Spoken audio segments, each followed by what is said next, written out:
Steve here. And Larson. And welcome back to Going in Raw, the only pro wrestling podcast you need to be listening to. We're back, baby. That's right, after 5 days and a lot of stuff happening, not only in WWE, but in the world of pro wrestling. It always happens, man. It always happens, Larson, when one of us go on vacation. When you were literally 2 hours on the road when Vince McMahon got basically ousted. I think the first domino fell in the Vince McMahon saga this time around. My goodness gracious. Steve decides to take his family down to sunny California. Well, I'm already in California. Los Angeles. Southern California. Southern California. Yeah. And look what happens. AEW drops a fat turd of a rating. We're going to talk about that. We'll talk about, finally, we're getting that behind-the-scenes WrestleMania video documentary thing coming up on YouTube on July 3rd. We'll talk about that, what to expect from that, what we gathered from the trailer. And, of course, there is a huge Smackdown. Massive. With the debut of Throw Your Ones Up for Jacob Fatu.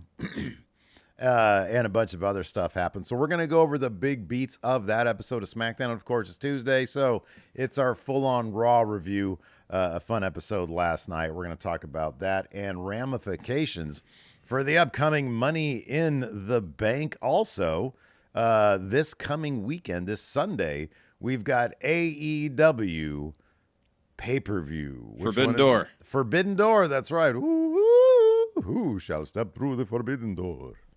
It's not a spooky thing. It's not a portal to another. Maybe it should be, and they'll get a better rating. Another realm of existence, Steve. All spooky all the time. AEW's, that's going to be their new thing. Probably not. Probably not. Probably I doubt not. that. Maybe consider it, though. So, yeah. Where to begin? Let's go ahead and begin with SmackDown big beats. How about that? We'll do the SmackDown stuff, and then we'll do you like want to start with Raw because Raw's a topical thing. That's the most recent thing. You want to start with the Raw stuff? Start with the Raw stuff. That's the most recent people thing. click on the thumbnail. Jacob Fatu's like big in the thumbnail, though. I got the Jacob Fatu. I know it's very. All right, fine. We'll talk about Jacob Fatu. We'll talk about SmackDown. Fine. No, I'll talk about Raw. No, we're talking about SmackDown. Try to do this old swerveroony on you. Did you miss me, Larson? Did you miss me? I mean, doing this is better than trying to dig up some oak trees in my front yard. So at least I've got, now we know what the bar is then. Yeah, okay, we know what the tier system is here. As long as I don't be, as long as I'm not more annoying than having to do that, I'm on good ground. So yeah, Jacob Fatu made his big debut. The end of the episode, it was going to be Cody and Solo in the main event. Of course, the Bloodline. Throw your ones up for them and Cody. There you go. They get involved. And then you got Kevin Owens, you got Randall Keith Orton, you got Cody Rhodes, all backing down Solo in the corner. He's cowering, no, please, sir, no. And then he starts laughing maniacally, and he says, he's like, I got you guys where I want you. And then Jacob Fatu, looking like $1 million, by the way, my goodness gracious, super kicks the shit out of Cody lays them all Rhodes. out. Lays them all out. And Kevin Owens hits him with a super kick, and he just sort of like, he geeks out over it. He's like, yeah, that was good. Yeah, and then he powered him up. Annihilates Kevin Owens with that clothesline. He is now part of Bad Bloodline, Larson. Love to see it. Where do you see this going? What did you think of the debut? Oh, it was fantastic. It looks like Jacob got in fantastic shape. It's crazy to see, for me, I'm sure it's the same for you, to see somebody that we saw at a small little venue, I think at 2011, at one of the early ACW shows. Yeah. Jacob in there at the ring with his dad and his younger brother. Yeah. And to see the level of success he's managed to achieve over the last 13, 14 years. And to see him make his debut on network television for the largest pro wrestling company in the world in such an impactful manner, it's great to see. It's surreal, and it's awesome. Yeah, but surreal is an apt description of it. They had him debut and lay out 3 of SmackDown's top stars. It seems like Triple H thinks very highly, as he should, because Jacob Fatu is great. They gave him a huge, they really put this guy over big time on commentary and just with what they had him do. Yes, based on the initial presentation, it was off the charts. We've known that he's been signed to WWE for a while. I guess if Solo really wants to say, Cody, I'll have the upper hand now, heading into SummerSlam, should that be the main event match, which seems by every indication is going to be the main event match, even though people are complaining about it. I don't know why. Storyline-wise, it makes all the sense. Yeah, Solo's got some detractors out there in the old internet wrestling community. But it means Roman's coming back. That's what it means. So, okay, so let me ask you this. Money in the Bank has been set up like a six-man. Six-man tag. So it's Cody, it's Randall Keith Orton's, Kevin Owens versus Solo, and I think it's Tama Tonga and Jacob Fatu. All right. It wasn't clear on the graphic because there was 4 members of Bloodline and 3 members of Babyface team. Tonga Loa was the furthest one back. That wasn't Heyman. Mm-hmm. So I think that's what it is. Yeah, I kind of put that together myself too, but I wasn't sure. Yeah, I don't know exactly. Well, Bad Bloodline has to win that match because then that really motivates Solo to get the title opportunity at SummerSlam. Right. And when he gets that title opportunity at SummerSlam, whether it's during the match or after the match, Roman Reigns is coming back. So you don't let us pause there for a second. See Roman coming back at the end of Money in the Bank. No, I don't think so. There's no situation. I still think Roman makes the save for Cody. I think that's a possibility. Oh, at SummerSlam, yeah. If Roman, I was going to say Money in the Bank. I think there's a possibility there for either one. If they have Roman for SummerSlam to make a save, you don't think they would use him in a match at SummerSlam?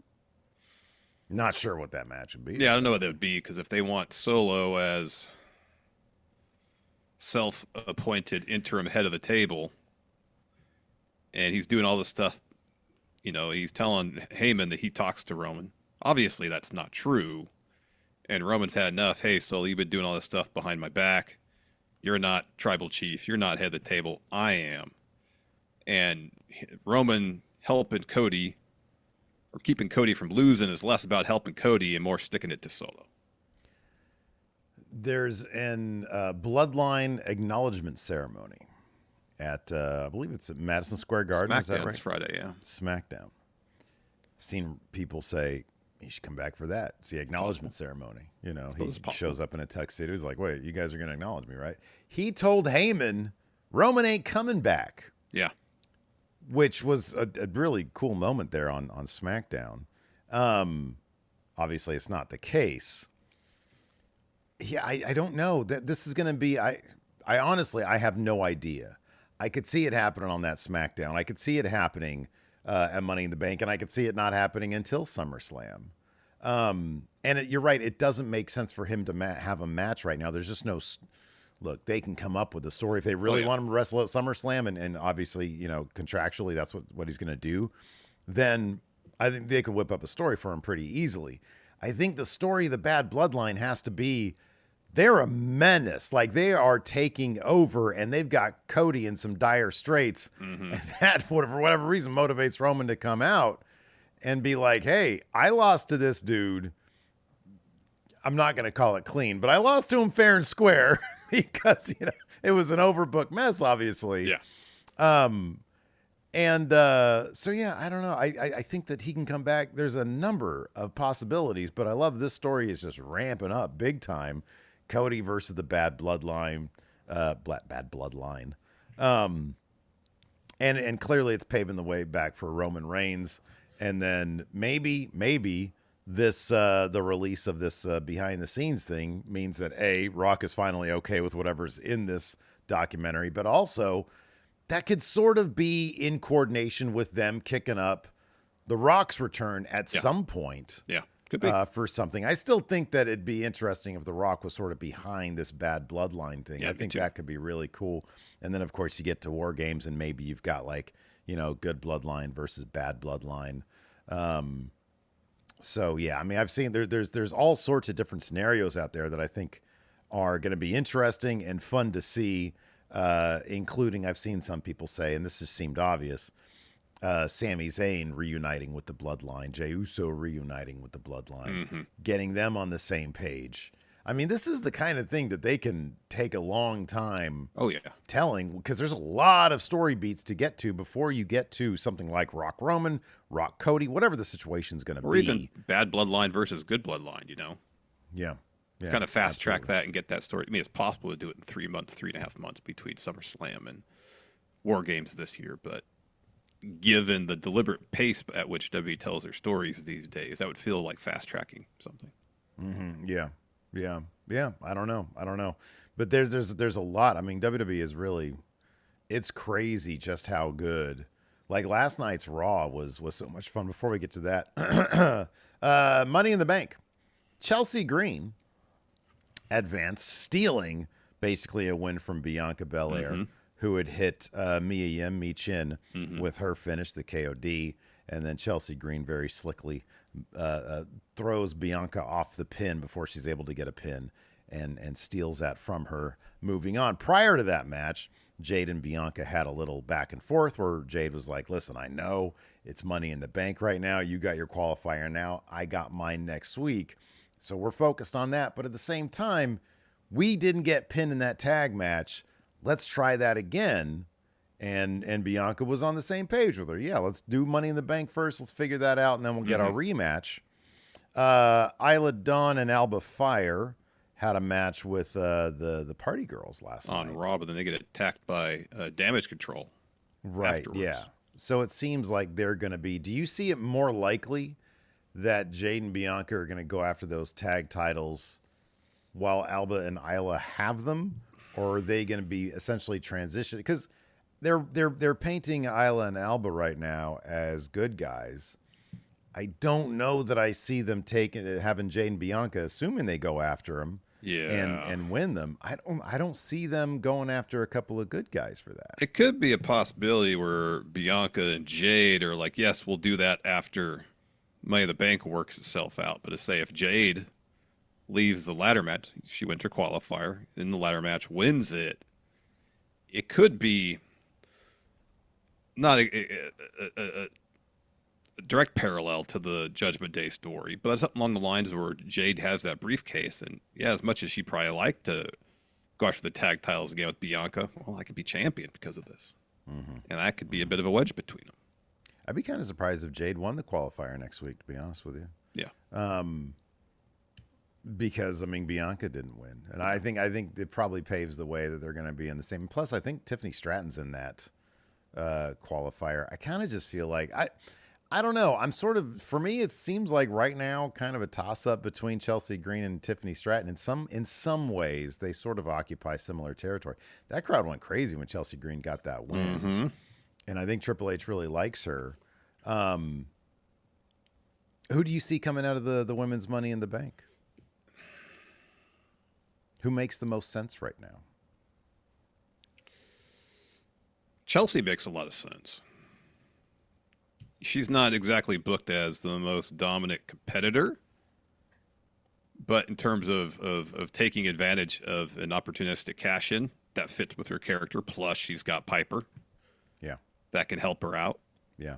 As the crowd reaction indicates, she's over with the crowd. That makes a lot of sense. Tiffany, I know she was featured a lot, hasn't been on TV much recently, but you could say, well, she's trying to get close to Nia. In the event that she wins Money in the Bank, then Nia's guard is down a bit. Therefore, if Nia beats Bayley at SummerSlam, easier cash-in opportunity. I like also, especially on the Raw, the two ones. I'm trying to think the women's match on Raw, the qualifier. Oh, Lyra and Shayna and Kyrie. Yeah, how they all had these opportunistic type finishes. The Andrade one was brilliant, by the way. Yeah, that was great. Wasn't that amazing? Yeah. Dude goes to do his Grayson Waller goes to do his big stunner where he jumps in, and instead he just jumps right into Andrade's finish.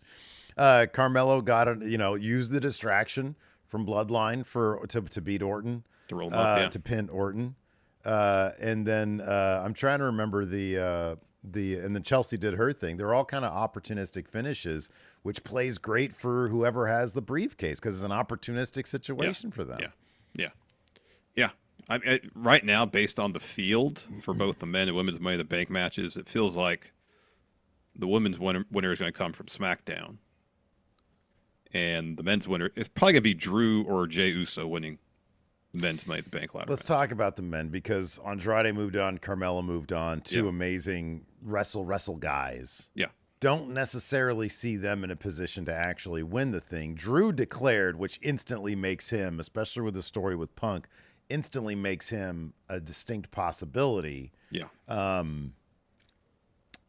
And you bring up Jey Uso, which I kind of feel like Jey is going to get wrapped up into this bloodline stuff. Yeah. Which will probably, hurt his chance of getting that Money in the Bank. It Would you would. rather be Mr. Money in the Bank or get wrapped up in the bad bloodline in the bloodline storyline?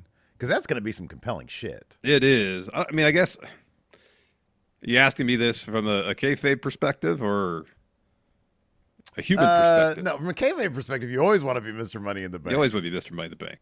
But no, I mean, from a Jay's story- done the bloodline thing before, so being Mr. not Money like in the Bank. this though.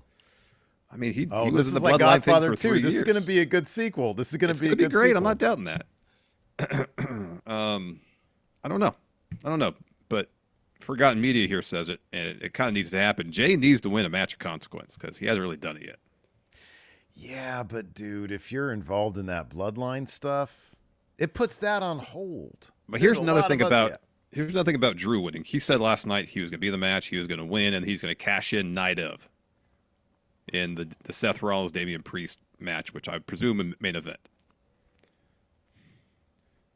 Because he thinks Punk's still going to be laid out at home recuperating from his injuries. Oh yeah, no. All he did was bloody him up a little bit. And that's the issue is Drew in his hubris will say, I got the briefcase, no Punk around, I can cash in, no problem. And then they're going to use the Money in the Bank briefcase, which I don't necessarily mind, but from a historical perspective, especially of late, it's not like the Money in the Bank briefcase has been treated as importantly as it should be. To have that as a storytelling device in Drew and Punk. Whereas if Jay wins it, there's a possibility he's going to hold on to that and the drama involved of him holding the briefcase, even if he's involved in the bloodline stuff. That might actually elevate stuff, because if, for some reason, I don't think it's going to happen, but let's say it does, Solo ends up with that Universal title.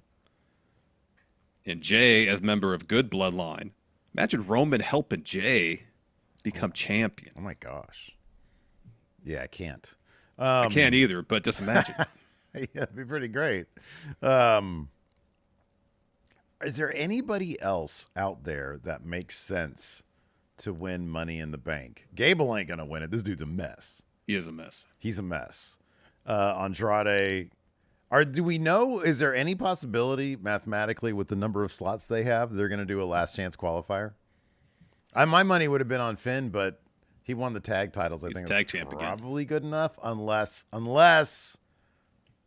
him having missed him. Look, who do you think is going to win between Drew and Seth? It's going to be, I'm sorry, between Damian and Seth. It's going to be Damian, right? Yeah, Damian's winning that. It's Damian, right? Because he's even though he threw shade at Judgment Day, he threw them under the bus completely. Under the bus, big time. Because they're all acting like children. But this Finn and Liv stuff, I don't think he's going to leave Judgment Day. He's going to get booted from Judgment Day. And Finn would be perfect with that Money in the Bank. Yeah, it's interesting they didn't go that route. Even having him in the match for that to be a possibility. Yeah. Yeah. Before we move on to other news and Raw stuff, let's talk about this real fast. CM Punk opened the show to drop a promo in theory to tell the crowd whether he was cleared or not before he had opportunity, interrupted by Paul Heyman. So we had a Paul Heyman CM Punk reunion. Oh, it was awesome. It was so really good. And Paul Heyman is just scared out of his mind of this new bloodline. And he goes to Punk and says, you got to leave because Roman made a deal that you were untouchable. This new bloodline, not so much. They're coming after you. Please leave. Do me this favor, but I want a favor in return. So Punk says, well, what's this favor? And Heyman says, take me with you. Oh, my God. Dude, I felt it. He gets in there, and the first thing he does, he gives Punk a big hug. And Punk, the human, is like, are you okay? You don't Mm-hmm. seem that good. You seem tired. And he hugs him, and Punk is just so he's a safety blanket, is what he is. And he says, "I needed that." And so yeah, when Bad Bloodline's already on their way out, he says, "What was the favor you wanted? Take me with you." Oh, man, are you kidding me? It's good Are stuff. you fucking kidding me? God damn, that's good stuff.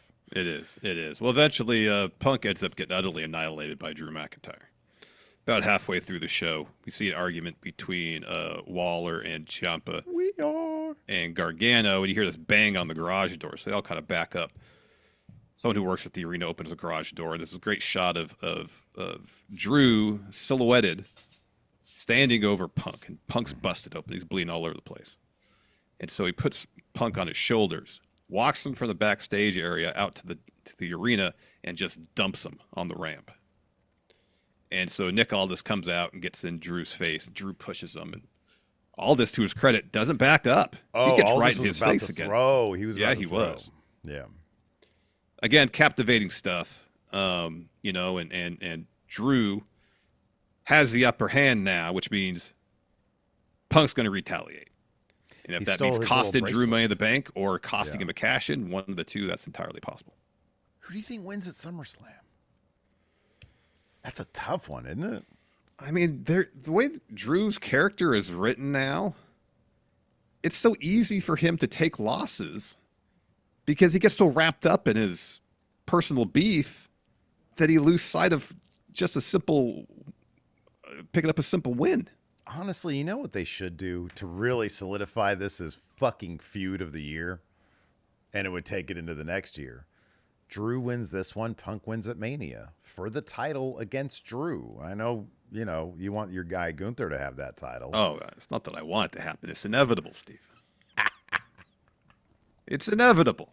I did love his mic drop last night. Oh, it was great. I did love that. I really did. We're going to talk about the rest of what's going on in the world of wrestling, including our Raw review, AEW's third number, and the behind-the-scenes documentary of WrestleMania here in just a second. But maybe, Larson, we should probably pay some bills right now. Let's do it.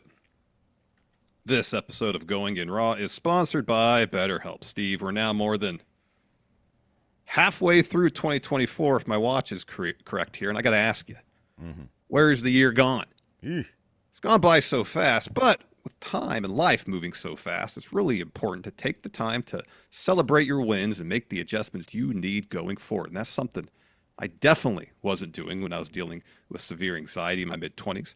At that time, I couldn't figure out what, if anything, I was doing right and what I needed to do to move forward. That is, till I started going to therapy.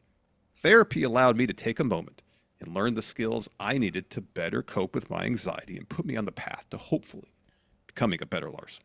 That's right. And therapy can help you track your progress and set goals for the rest of 2024 and beyond. And if you're thinking of starting therapy, give BetterHelp a try. BetterHelp is completely online and designed to be convenient, flexible, and suited for your schedule. All you got to do to get started is fill out a brief questionnaire to get matched with a licensed therapist, and you can switch therapists at any time for no additional charge. So take a moment. Visit BetterHelp.com/raw today to get 10% off your first month. That's BetterHelp, HELP.com/raw.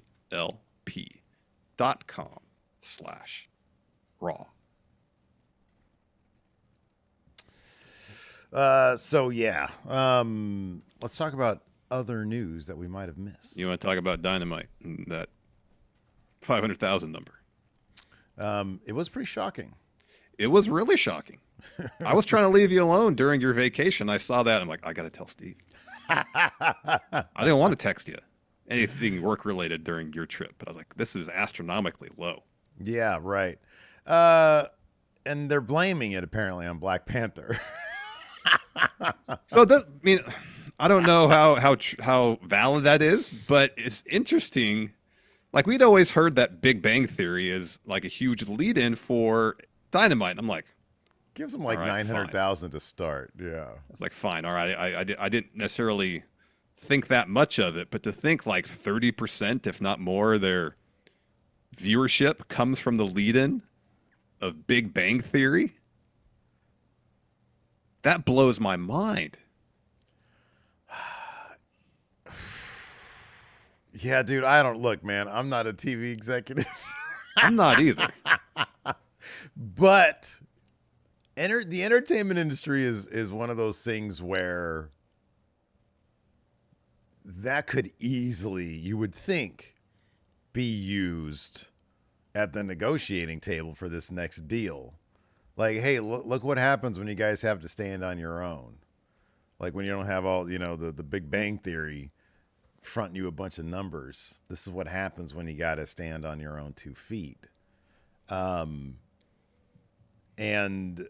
I don't know how this is going to play out. I hope I sincerely, I mean this so sincerely, dude. I really do. I really want AEW to get a killer TV deal. Same. So that everybody that's employed there makes a bunch of money and they can continue to do that. You see how good WWE is right now. Now, I personally think that has more to do with just Triple H being on fire right now than the presence of AEW as competition. That being said, I don't think anybody in their right mind could disagree. Competition is best for business. Absolutely. Across businesses. Mm-hmm. I want it to survive. I want it to thrive. It ain't thriving right now. And I think a large part is because of the creative aspect of it. There's nothing really compelling happening on their programming. There's nothing that's really making people, dude, I want to tune into Raw and SmackDown. I saw a tweet. Let me see this thing. I saw a tweet the other day. This is from Peps Wrestling. It says 5 years ago today, this is from a couple days ago, WWE had the lowest attended pay-per-view in WWE history with around 3,500 paid tickets. 5 years later, they're at their hottest in terms of attendance and ticket sales, with nearly selling out every show they run. This is the reason why the AEW Doom talk is silly. You can make a turnaround over a few years. AEW needs to do a lot for it, but they can pull it off.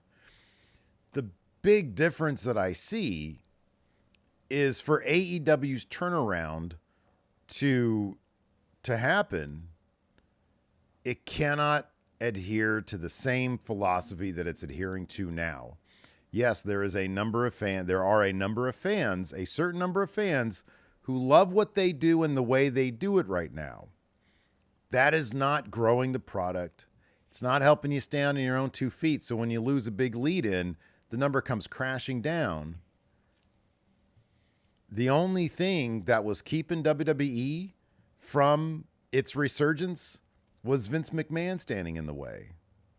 Now, whether it was due to age or what eventually happened, the lawsuit, that was going to happen eventually. Tony Khan is young. He's from a billionaire family.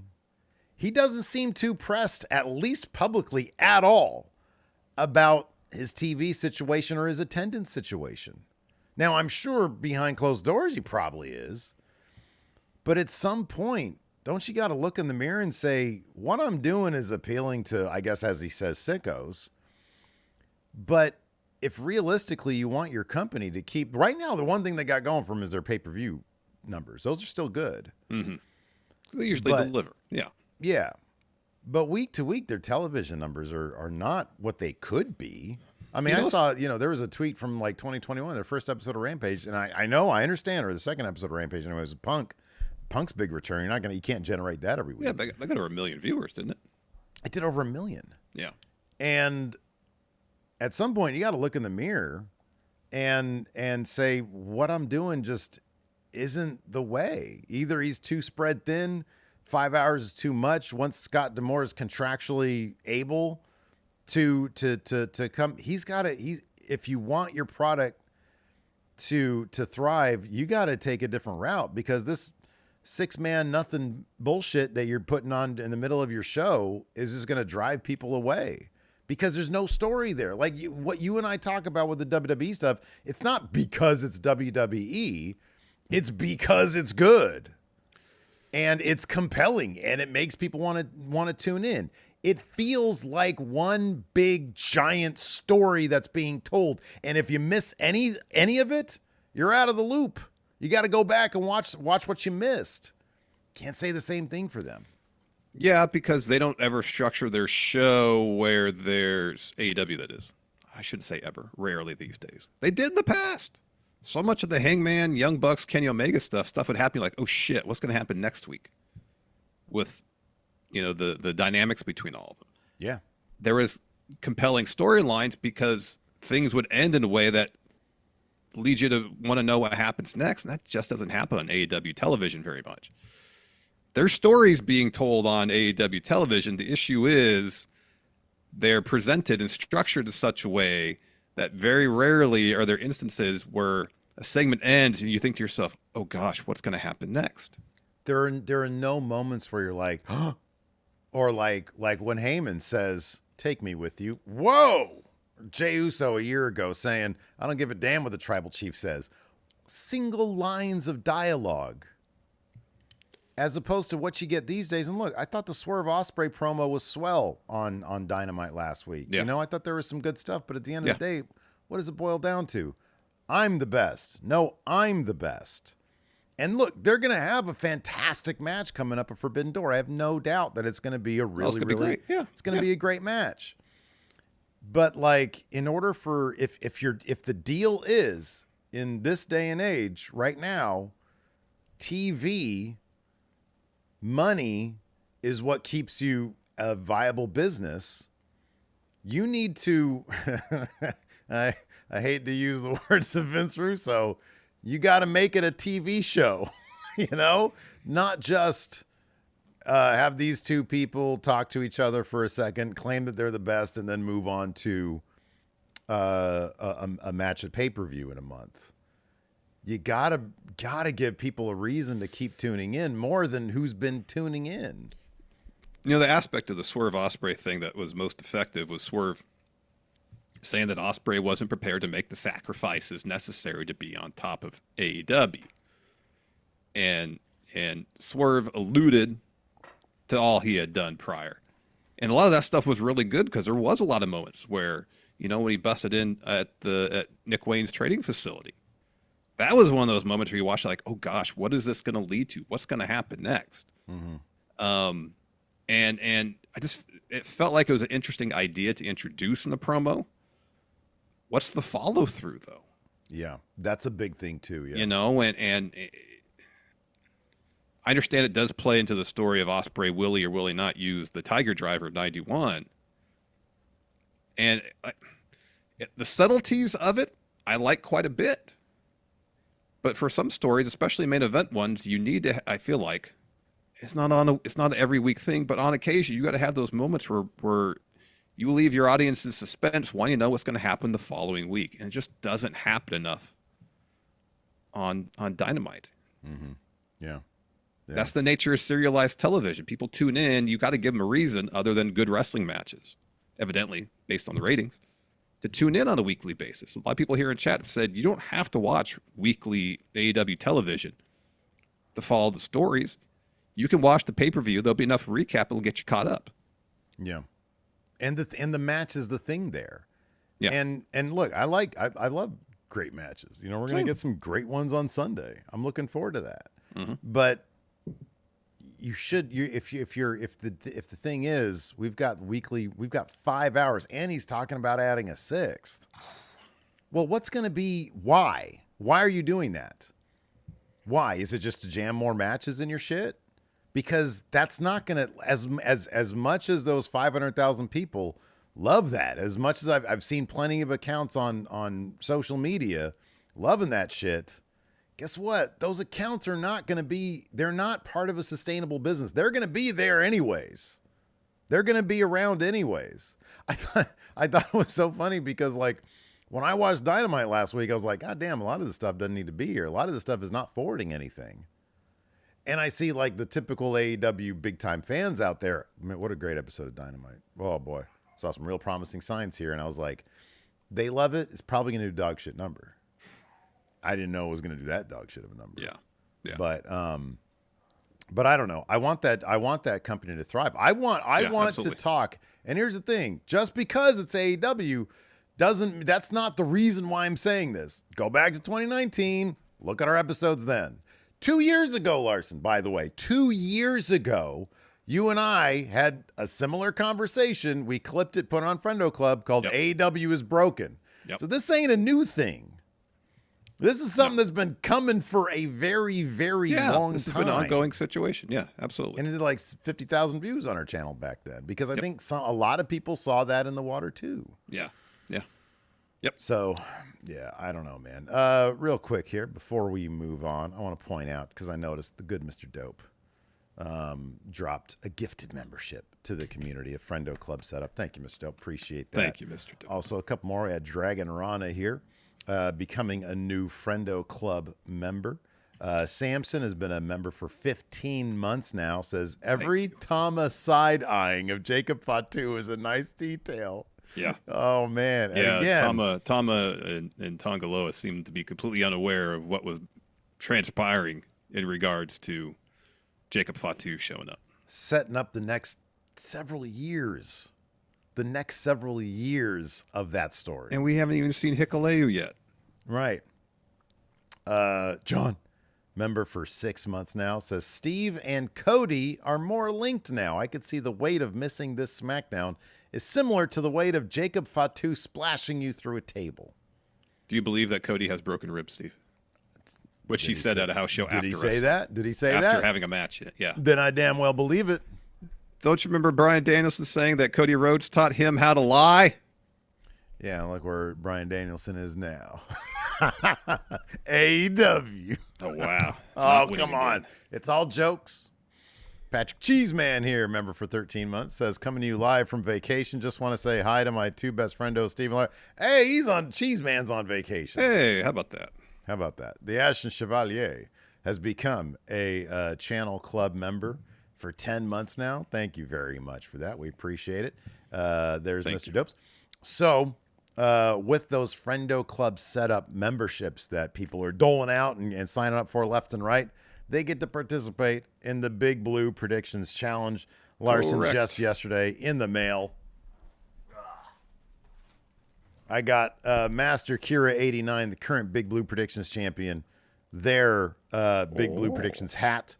There's a second one of these right there for whoever wins the Big Blue Predictions Challenge Month of Champions, which is wrapping up here at Forbidden Door. And then right after that, Money in the Bank. And then shortly after that, it's G1 time too. Have you started your studying your prep to see if you can? No, I didn't study last year. Repeat?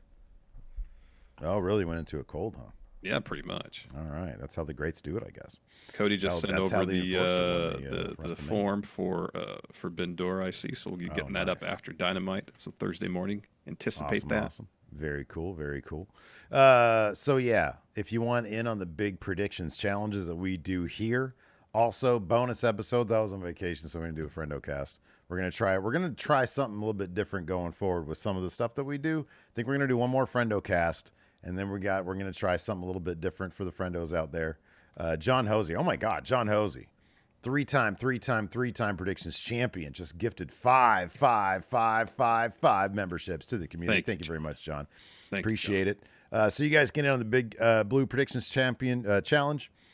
Bonus episodes and question threads, all as part of the Friendo Club setup. 2 ways to do that. 3 actually. You can get gifted a membership here in YouTube chat, apparently.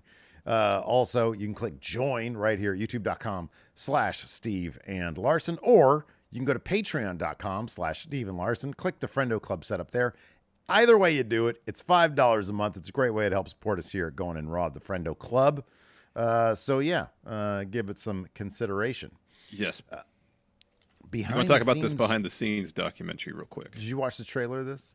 I just saw what they showed on TV. I think that was the trailer. Yeah, I think so. I don't remember, to be honest about with you. The pivot and all this stuff. So, if it's going to be on YouTube, is it going to be feature length or is it going to be like 45 minutes? Rock cut this thing down. He chopped this shit down. Take that out. It's going to be a short, isn't it? It's going to be a minute. It's going to be a short. Oh, I hope so. That'd be amazing. The Let me ask you something. Is it possible at all that the hemming and hawing behind this thing, which was supposed to come out ages ago, Yeah, like the week after WrestleMania was supposed to come out. do you think at all it's possible that they sat down and said, okay, what is the purpose of this and what could be the purpose of this going forward, moving on? In terms of how much do we straddle that line between the real and the fictional world of WWE? Well, it's pro wrestling, so you always got to go into anything regarding pro wrestling with a certain amount of skepticism about what they're showing is that what actually happened.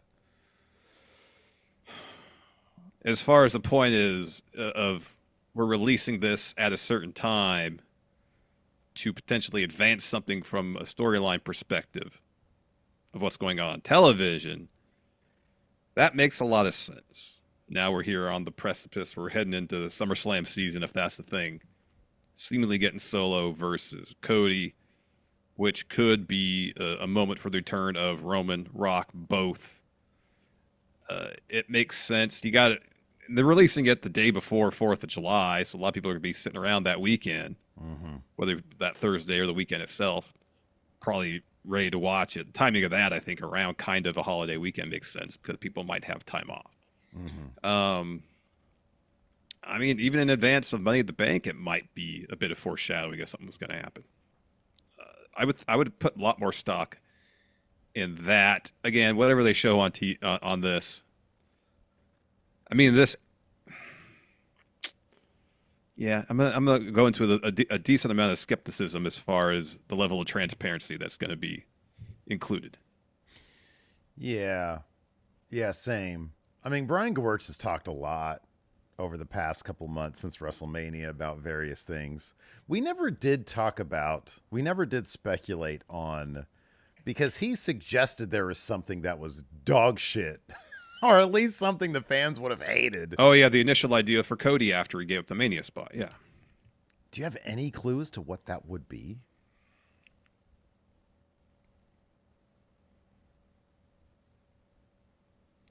I mean, really, in relation to what should and did happen, him facing Roman, basically anything else is dog shit.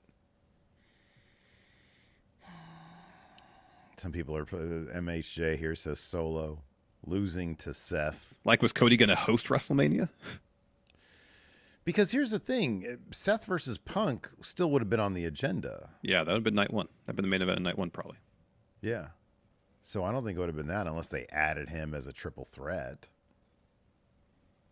which I guess was a possibility.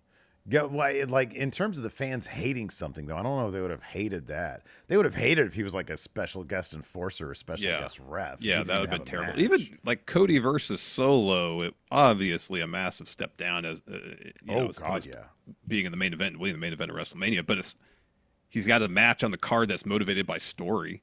I would describe that as horseshit. Disappointing, yes, but not. Do you think not horseshit? I don't think they wouldn't dive into that. I don't think they would dive. I'd be shocked if they were like, yeah, no, the plan for Cody was this.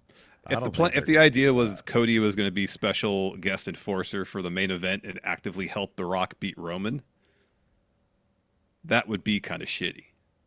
I know. Yeah. It's one thing for Cody to step aside. That's confounding and strains credibility alone. And then to have him be actively involved in the match to make sure The Rock walks out of WrestleMania holding the belt that Cody prizes. Yeah, right. Yeah. It's his whole motivation for coming to this company. Yeah. Yeah, that wouldn't make any sense. That would be horseshit. Yeah. I mean, The Rock wants to be liked. And so him very publicly, at any opportunity he gets, saying, coming up with the final boss, being able to be the final boss, and being able to do what I want, et cetera, seems like, I mean, obviously he's going to paint this as, oh, I listen to the people, you know? Yeah. Boy, whenever, and I don't even know when Brian Gewirtz writes another book, if that, I mean, that's going to be his point of view, which is going to be very Rock friendly. I don't know who in this situation would write a book even 10 years from now, 20 years from now. Yeah. and as to how this whole thing went down. So I don't know, man. I don't know. Well, maybe we'll do a watch along. Maybe we'll do a review of it after it airs, and we'll We talk definitely about need it to do a review. At the very least, a review. Yeah. then. Yeah. Anyways, we're almost 50 minutes into the deep, show. yeah. We're just now starting to talk about Raw. Look, man, I was gone for a while. We gotta. This is a beefy. This is like one of those old Raw SmackDown Super shows back when SmackDown was crap. So they just folded into Raw. Yeah, but it's not like anything happened on SmackDown, though. There was still 3 hours of television we'd cover. This is effectively 5 hours plus news. Yeah, exactly. Yeah. So, So yeah, last night's Raw. Man, again, like I said, what a really enjoyable show. It just felt like everything, especially because of the Wyatt stuff and then the Bloodline stuff. You've got these two stories that are kind of connecting everything in WWE. I think the Wyatt stuff is probably the most interesting place to start because it speaks to something that we talked about last week when we saw the debut of the Wyatt Six. Mm-hmm. Talking about, of course, Bo Dallas's interview with himself, with Uncle Howdy. This was on a VHS tape. They were able to find a VHS player, also VCR. known as a VCR. VCR. I do love how Michael Cole was dating the shit out of. He was like, for you kids out there who don't know what this is, it's called a VHS tape. It's called a VHS tape. Now I'm going to go find a VHS tape player. In case you didn't know, that's how you play VHS tapes. How many different types of tape players? Like, because you got Betamax, you got VHS, you've got the different size of like broadcast tapes. Yeah, in that production truck, you think they got one of everything there? Yeah, They gotta have a VCR player. Like I haven't worked extensively in the TV industry, but the places I have worked, they had a tape deck for just about every typical popular format. I would think even today they would have that. I would be surprised they didn't. Yeah, because you never know what you're going to get.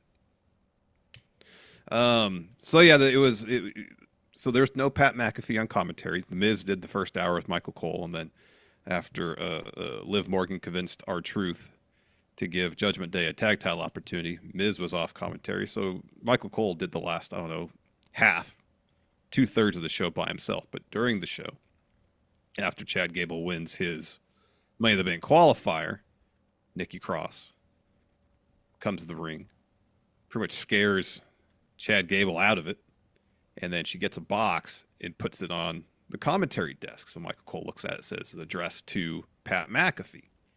Go to commercial, we come back. Or later on in the show, he opens it. Actually, no, after commercial, he opens it. And inside is this VHS tape with on the label just says, "Play me." So he hands it to a production person ringside and says, "All right, if we can find a VHS player, a VCR, we'll run it." Well, a little bit later, they do run it. And it's a sit-down interview between Uncle Howdy and Taylor Rotunda, Bo Dallas. Did you notice within the interview or whatever, was Bo ever referenced by name as Bo or Taylor? I was kind of curious if they were going to make a decision on that, because I think that could be kind of interesting, one way or the other. If which name they were going to go with. Obviously, Bo Dallas is his on-screen name, but this is clearly some personal stuff. My first takeaway, just in a very broad sense, is I'm trying to think when the last time it was on screen that I saw Bo Dallas as not a comedic figure. The Bo Leave stuff was pretty silly. Obviously, the stuff with the B team was silly. It was comedic. Mm-hmm. I know in NXT, but that was sort of before I was watching NXT. I know I've seen some vignettes with him doing standard babyface promo stuff. What struck me, number one, the most about this, not just with how spot on we were in our discussions about it, was the charisma and the vulnerability in his performance and the genuine nature of his performance. He's got that thing. Mm-hmm. That was one thing that I was sort of curious about, is if you go down this route, he's got to come off as there's got to be some amount of weight to the performance, and he's got it. I mean, I don't know that it's to the level of Bray necessarily, but it's approaching it. Like the camera loves his, and they use it's probably a filter, but they had the broadcast filter on it, or they use an old broadcast camera. But this dude's camera charisma, the kind of thing that we talk about often, it's there, and the performance was so fucking good. Yeah. And I was kind of surprised with just how deep they got with this. The interview with him and himself and Uncle Howdy saying, "How did you feel after the loss?" I guess that was kind of surprised, given so much with what we've seen from the universes that Bray has created, how direct it was. Sure, it was very direct. I mean, it was. Uncle Howdy asking Bo, how do you feel when your brother passed away? How do you feel about people saying you're exploiting your brother's legacy for your own gain? Yeah, yeah. In the history of the Wyatt mythology, those things might have been addressed, but in not so direct ways. And the level at which the questioning was very direct, and Bo's answers were very emotional. Yeah. And laid out the motivation for everything they're doing. And it was crystal clear. Yeah. Absolutely crystal clear. And so I guess that was kind of one of the concerns. There's always been two primary concerns with the Wyatt material, and it's how is it going to translate to the world of pro wrestling in the ring, and how many times are promos going to be, in terms of language use, interesting, but is it progressing the story? And I don't know if these are matters that have been on the mind of creative and are looking to be actively addressed with this. I don't know, but I thought it was very effective in the efficiency with which they used that time and delivered the story beats they needed to deliver. It was let's say it was lacking in subtlety, because it wasn't, because the subtlety was all in the performances. Yeah. Yeah. And nuance. It was all in the performances, but in terms of what was being said, it was very direct in its messaging, even if linguistically it was still interesting. One of the biggest knocks on Bray, of course, was he would often be nothing but abstract and elliptical and not direct. And this was the opposite of that. You're absolutely right. Immediately getting right to the point, to the emotional heart of it. How did you feel after your brother died? Uncle Howdy acting as not just the manifestation of grief, but almost a smiling instigator. What do you say when people through a smile and a mask? Yeah. What do you say to people who think that you're exploiting your brother's death? I mean, my God. And I would imagine that the performance being so informed by Taylor's actual thoughts and feelings. Oh yeah. No one on this planet has hurt more for my brother's loss than me, because for my entire life, and I mean, that's one of the biggest story tragedies of his passing, of course. I mean, I'm removing it from the real life fact that he has a family and all that, and the man died. But in terms of what, Bo was robbed of and what we were robbed of, especially now with what we see of his performance as a person, as a performer, not just as Uncle Howdy, but as Bo Dallas in this iteration of him, and how WWE handles relationships these days, what we could have gotten with Bray and Bo, down the line, exploring that relationship. And Bo saying, this is what we were robbed. This is what we were robbed of.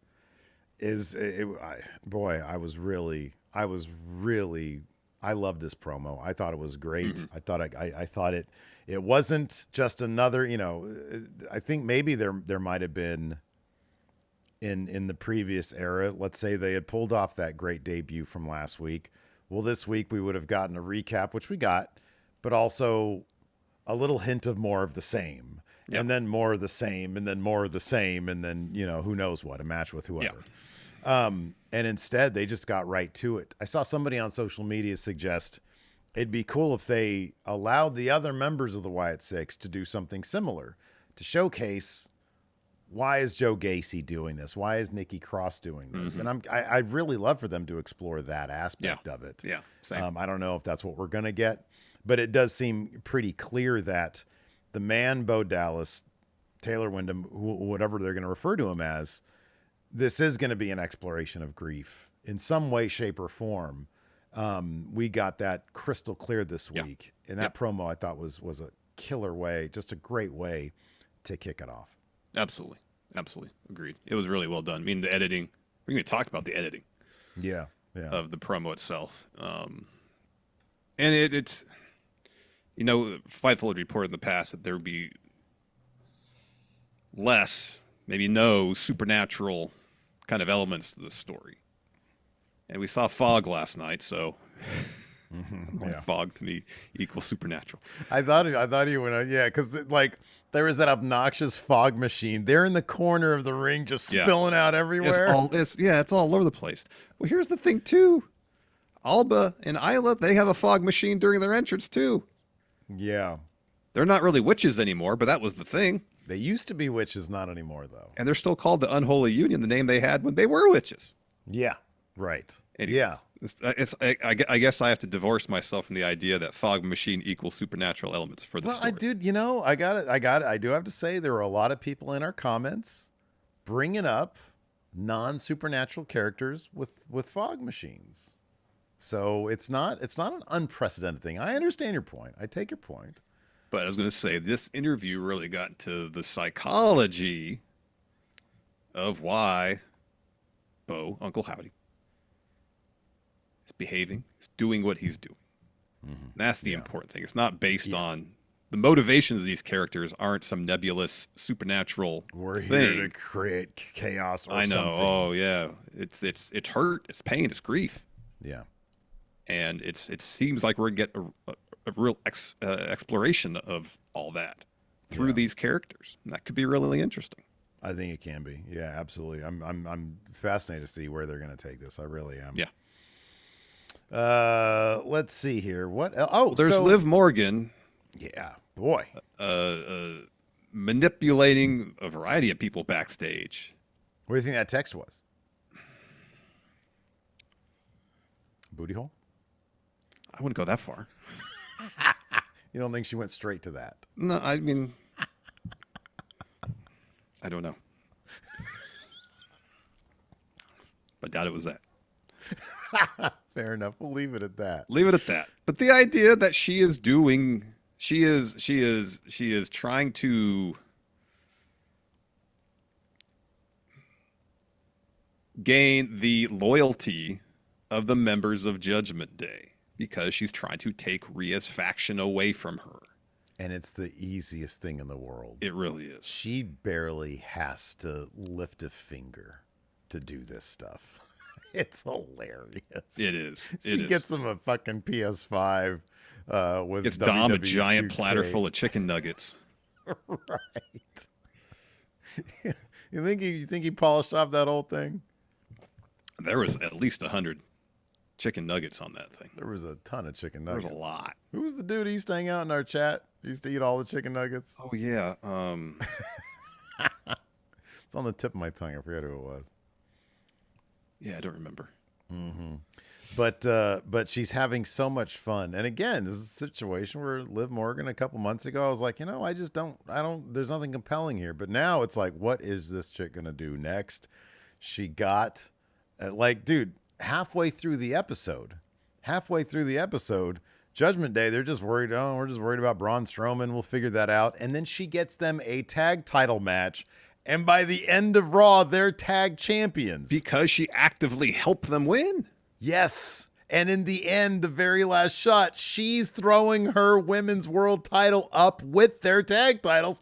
And what does Finn do? He looks at JD. Hey, it is what it is. Now we're champions. We got gold. And you combine all that with what Damian Priest had to say during his promo with Seth Rollins, which was Judgment, because I'm champion. Judgment Day needs me much more than I need them. Mm-hmm.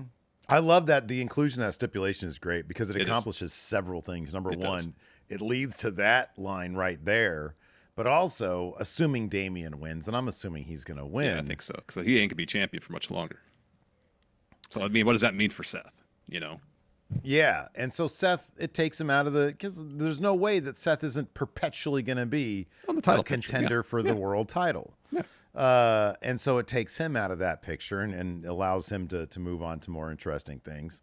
And it paves the way for any number of things. You got Gunther at SummerSlam. You got Bash Berlin after that, but then you also got somebody who's going to come out of this with Money in the Bank.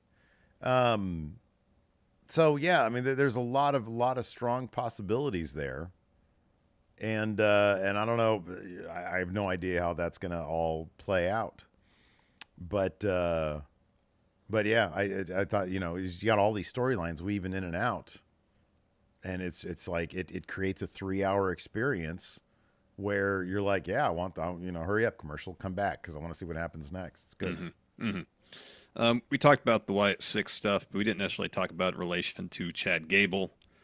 He shows up for Raw with security detail, doesn't want to talk to cameras.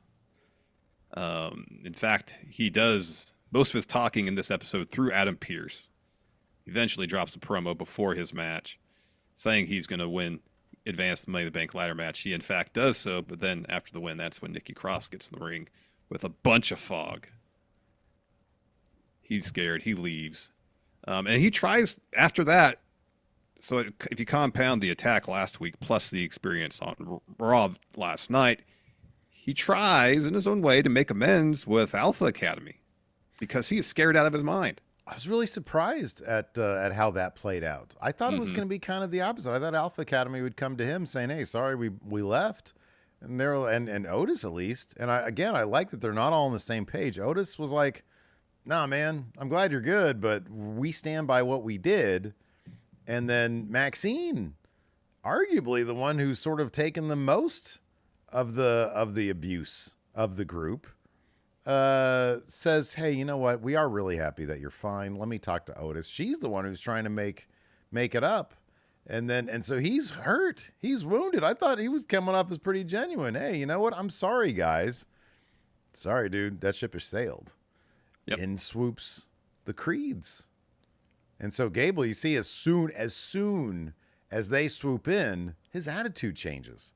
"Hey, are you okay?" "No, I'm not okay." Gone is the conciliatory attitude of his. Yeah. And he's back to being, a shithead. Oh, here's some other people that maybe I can take my frustrations out on.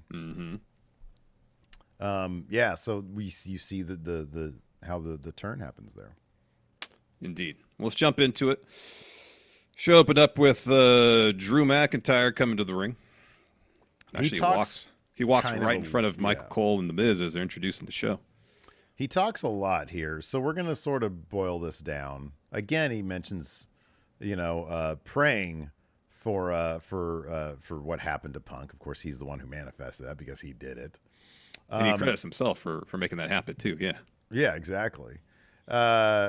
He says, the crowd that chants CM Punk, you guys are dead to me, so I'm going to talk to the audience at home, and I'm going to talk to Punk directly because I know you're watching.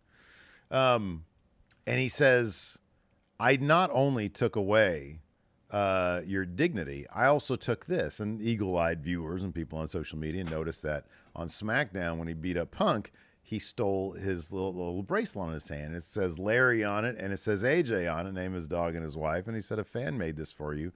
And I know this means the world to you because this means wherever you go, you get to take your dog and your wife with you. Well, I just took your dog and I just took your wife." And he says, "I'm going to enter Money in the Bank." He says, "You're alone right now and in pain and miserable. This is a theme that's going to go forward. I'm going to enter Money in the Bank. You're going to watch alone and in pain. And I'm going to win. And you lay there in pain and miserable because of me." He says, "I'm going to cash in the same day and I'm going to be world champion despite your arse." So he walks off. He kisses the bracelet. And then Cole sends us to a replay of what happened last week with the Wyatts.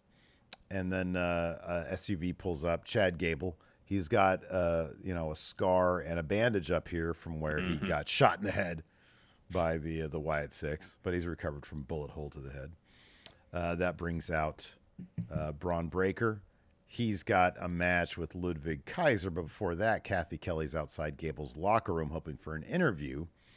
She says other superstars are shocked that he's here. And then we've got interview with Kaiser. He says, Braun Strowman, Braun Breaker. He's strong. He's explosive. He's fast. I definitely experienced it last week when he attacked me. When he back attacked me. He says, tonight, oh man, I'm going to prove I am destined for greatness. Prove to the world that Braun Breaker is no Ludwig Kaiser. So Triple H has this thing these days, right? Where he's got a bunch of people in a feud and then he just has a match and he DQs the shit out of it with the other person in the feud. It's been happening for a little while. It has been happening for a while. Apparently, Ludwig got injured during this match. We know the extent of the injury or what it is per se. He was kind of like holding his midsection. There was one. It was like a back body drop or something that it was where Braun did like the overhead exploder type deal. It looked like he landed on his shoulder. Yeah. That was it. Yeah. Well, I'm assuming that might be it because that looked pretty gnarly. I remember seeing that. I didn't know that he got injured during this. Apparently, he was supposed to be in the Money in the Bank qualifier. With Sheamus and Drew McIntyre instead of Ilya. Yeah, it's supposed to be Ludwig. Oh, that's interesting. So obviously, it was something that was severe enough at the time. They were like, "All right, we gotta pull him from that match." So, reportedly, that was the reports. Anyway, so we're down towards the finish here. Braun's looking for a spear on the floor. Kaiser sidesteps. Braun goes crashing the ring steps. So Kaiser then goes, I can do the running drop kick against the steps. So he goes and starts running around the ring, and then Sheamus out of nowhere just hits him with a knee.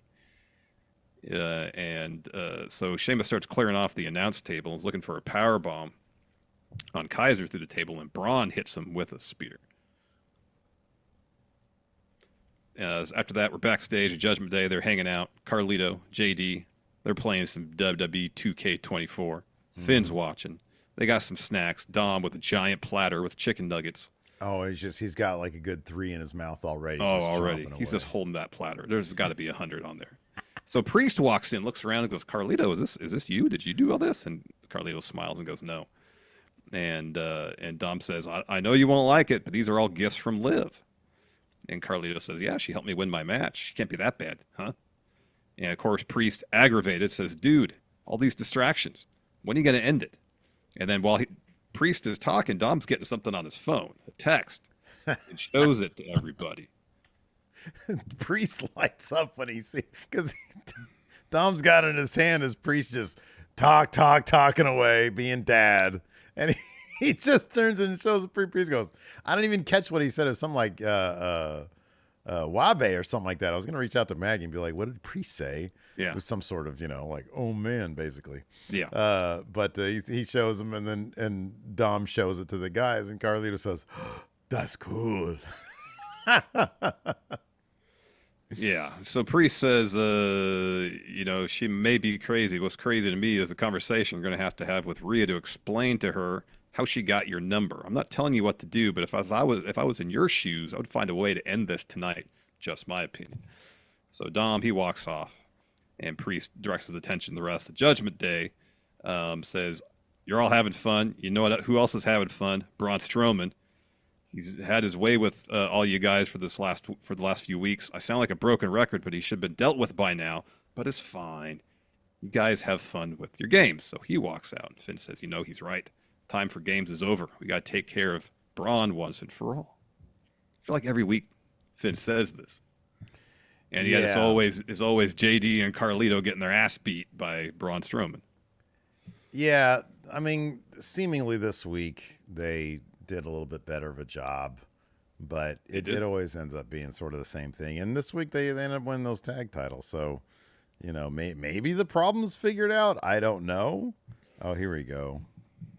So it's WEPA, WEPA, and it's slang for excitement, congratulations, and joy. Wepa. Didn't know that one. So after that, Braun's backstage. He's pounding on Adam Pearce's door. And Pearce is like, what is your issue? And Braun says, I'm sick and tired of people getting my business. I would have beaten Ludwig tonight if not for Sheamus. I would have beaten Sheamus last week if not for Ludwig. I should be facing Sami Zayn for the Intercontinental title. And Pearce says, fine, I'll work on it, but calm down before you have a heart attack. And then Sami walks in. And Sami goes, you want to challenge me? No one's here to interrupt you. Anytime, any place, you name it. So Braun challenges him to a match at Money in the Bank. Sami says, Pearce, book it. Pearce does. It is official. Who walks out of Money in the Bank Intercontinental Champion? Oh, they don't.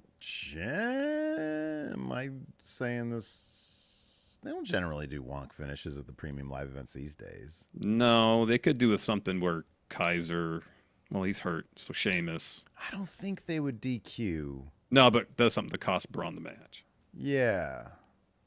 I don't see Braun being Intercontinental Champion right now. But he also hasn't lost on main roster yet either, has he?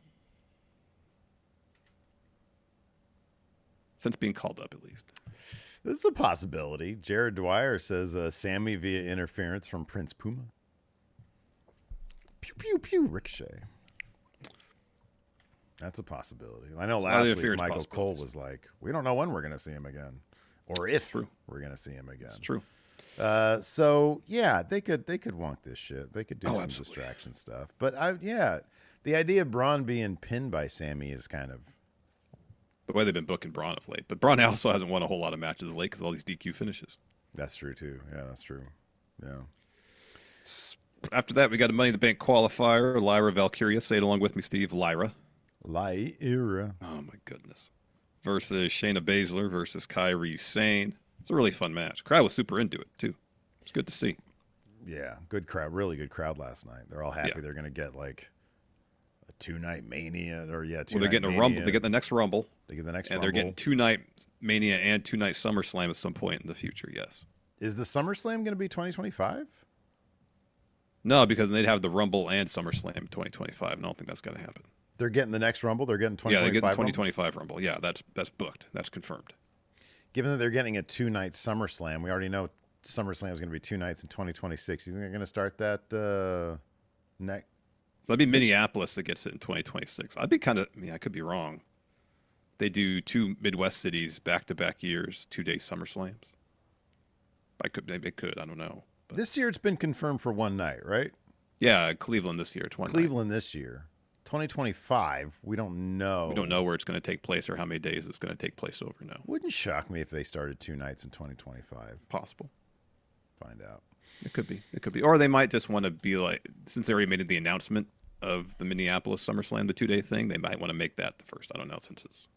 At some point, it's always going to be 2 days. More than 2 years in advance. So Yeah. Lyra Valkyria gets the win here. And let's see. So this Lyra counters with a power bomb for 2. Shayna breaks that up, covers Lyra for a 2 count. Kairi Sane backhands Shayna's soul out of her body, according to these awesome notes from Christopher Garrix. That was a heck of a sell by Shayna on that backhand. It was, yeah. Backfists, they're quickly rising up the ranks of my favorite moves. Let's see here. Lyra trying to get a Nightwing. Yeah, had it there. Good job. Shayna slips behind. I'm learning. Slips behind with a Kirifuda. And then Kairi Sane off the top with an insane elbow. Sane sends Shayna out. Lyra hits the Nightwing on Kairi and gets the win. So she moves on to Money in the Bank. It was a good match. Really good match, yeah.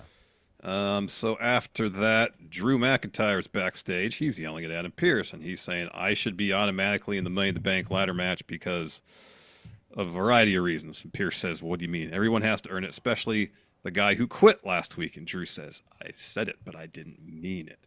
And Pearce says, well, I mean this when I say I don't think you deserve it after all you've done to disrupt things over the last week. And Drew, kind of rightly, is out of his mind. He says, don't deserve it. Did I deserve CM Punk taking a shirt from an official to screw me over?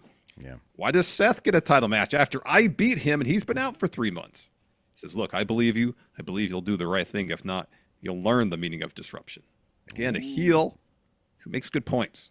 Makes good points. Hard to argue with that.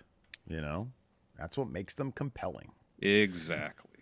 After that, this was great because he has his argument with Priest. He walks away. Camera follows him as Liv Morgan is walking the other way. We're all in one big world here, folks. Yep. So she walks past. Camera follows her. She gives one naughty look behind her at the camera. Play her music. She comes out, but before we get to see what she has to say, we have a whole lot of other stuff. We see, first up, Indianapolis receiving a gift of WrestleMania. A gift. That's a financial transaction if I ever saw not a one. gift. Yeah, there is a mighty large check being handed over to WWE to get those events in Indianapolis. Yep. Former Sacramento King and current superstar for the Indiana Pacers, Tyrese Halliburton, is in the front row talking to Logan Paul on FaceTime. Miz awkwardly daps him up. Liv gets on the mic. I think we get commercials then. And says, oh, Dominic, since I couldn't catch you backstage, I thought I'd come out here to get your attention. I really, really, really hope you like the gifts, but I definitely hope you like that text I sent you even more. I know you're playing hard to get right now, and that's fine, but once you're honest with yourself and realize this is what you really want, I've got so much more in store for you. Oh, man. She said, Rhea's never gotten you gifts, has she? Rhea never cared about you like I do, so Daddy Dom... Rhea did get Dom gifts. They said the commentary mentioned that Rhea gifted Dom the purple boots he wore one time. Oh, okay. All right. So, Daddy Dom, will you please come out here? You can thank me for the gifts, and I promise to give you one right here, right now, in front of all these people. Instead, Zelina Vega, party killer, comes out, mic in hand. She says, I got a gift for everyone tonight. That's shutting you the hell up.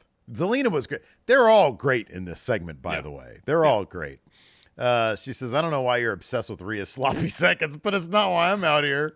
I'm out here to talk about something you clearly forgot about. While you're out here chasing Dirty D, I'm chasing the women's world title. Liv says, don't think I forgot about my belt. This is the most important thing in my life. I took out Rhea for this. I put Becky into early retirement for this. There's nothing that means more to me than this. Vegas says, it seems you're only worried about having fun. She says, what's wrong with a little fun? Zelina says, what's wrong with having a little fun? You scheme for these opportunities. I starve for mine, which means my why will always mean more than your libido. And Liv says, not true. Vegas says, still talking here. What does sound fun is you put that title on the line. How's it sound? You versus me for the title right here in Indy. Liv says, I'm in the middle of something. Maybe next week. Bye. And then Dom's music hits.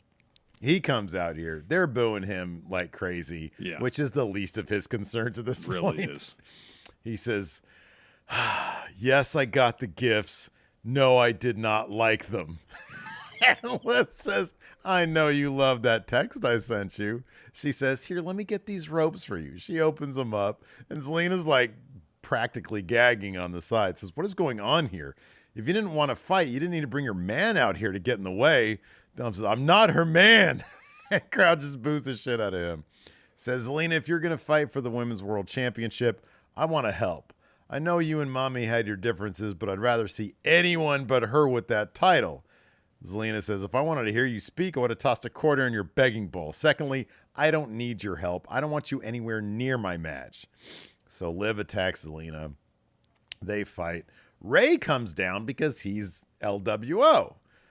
Gets Liv off of Zelina.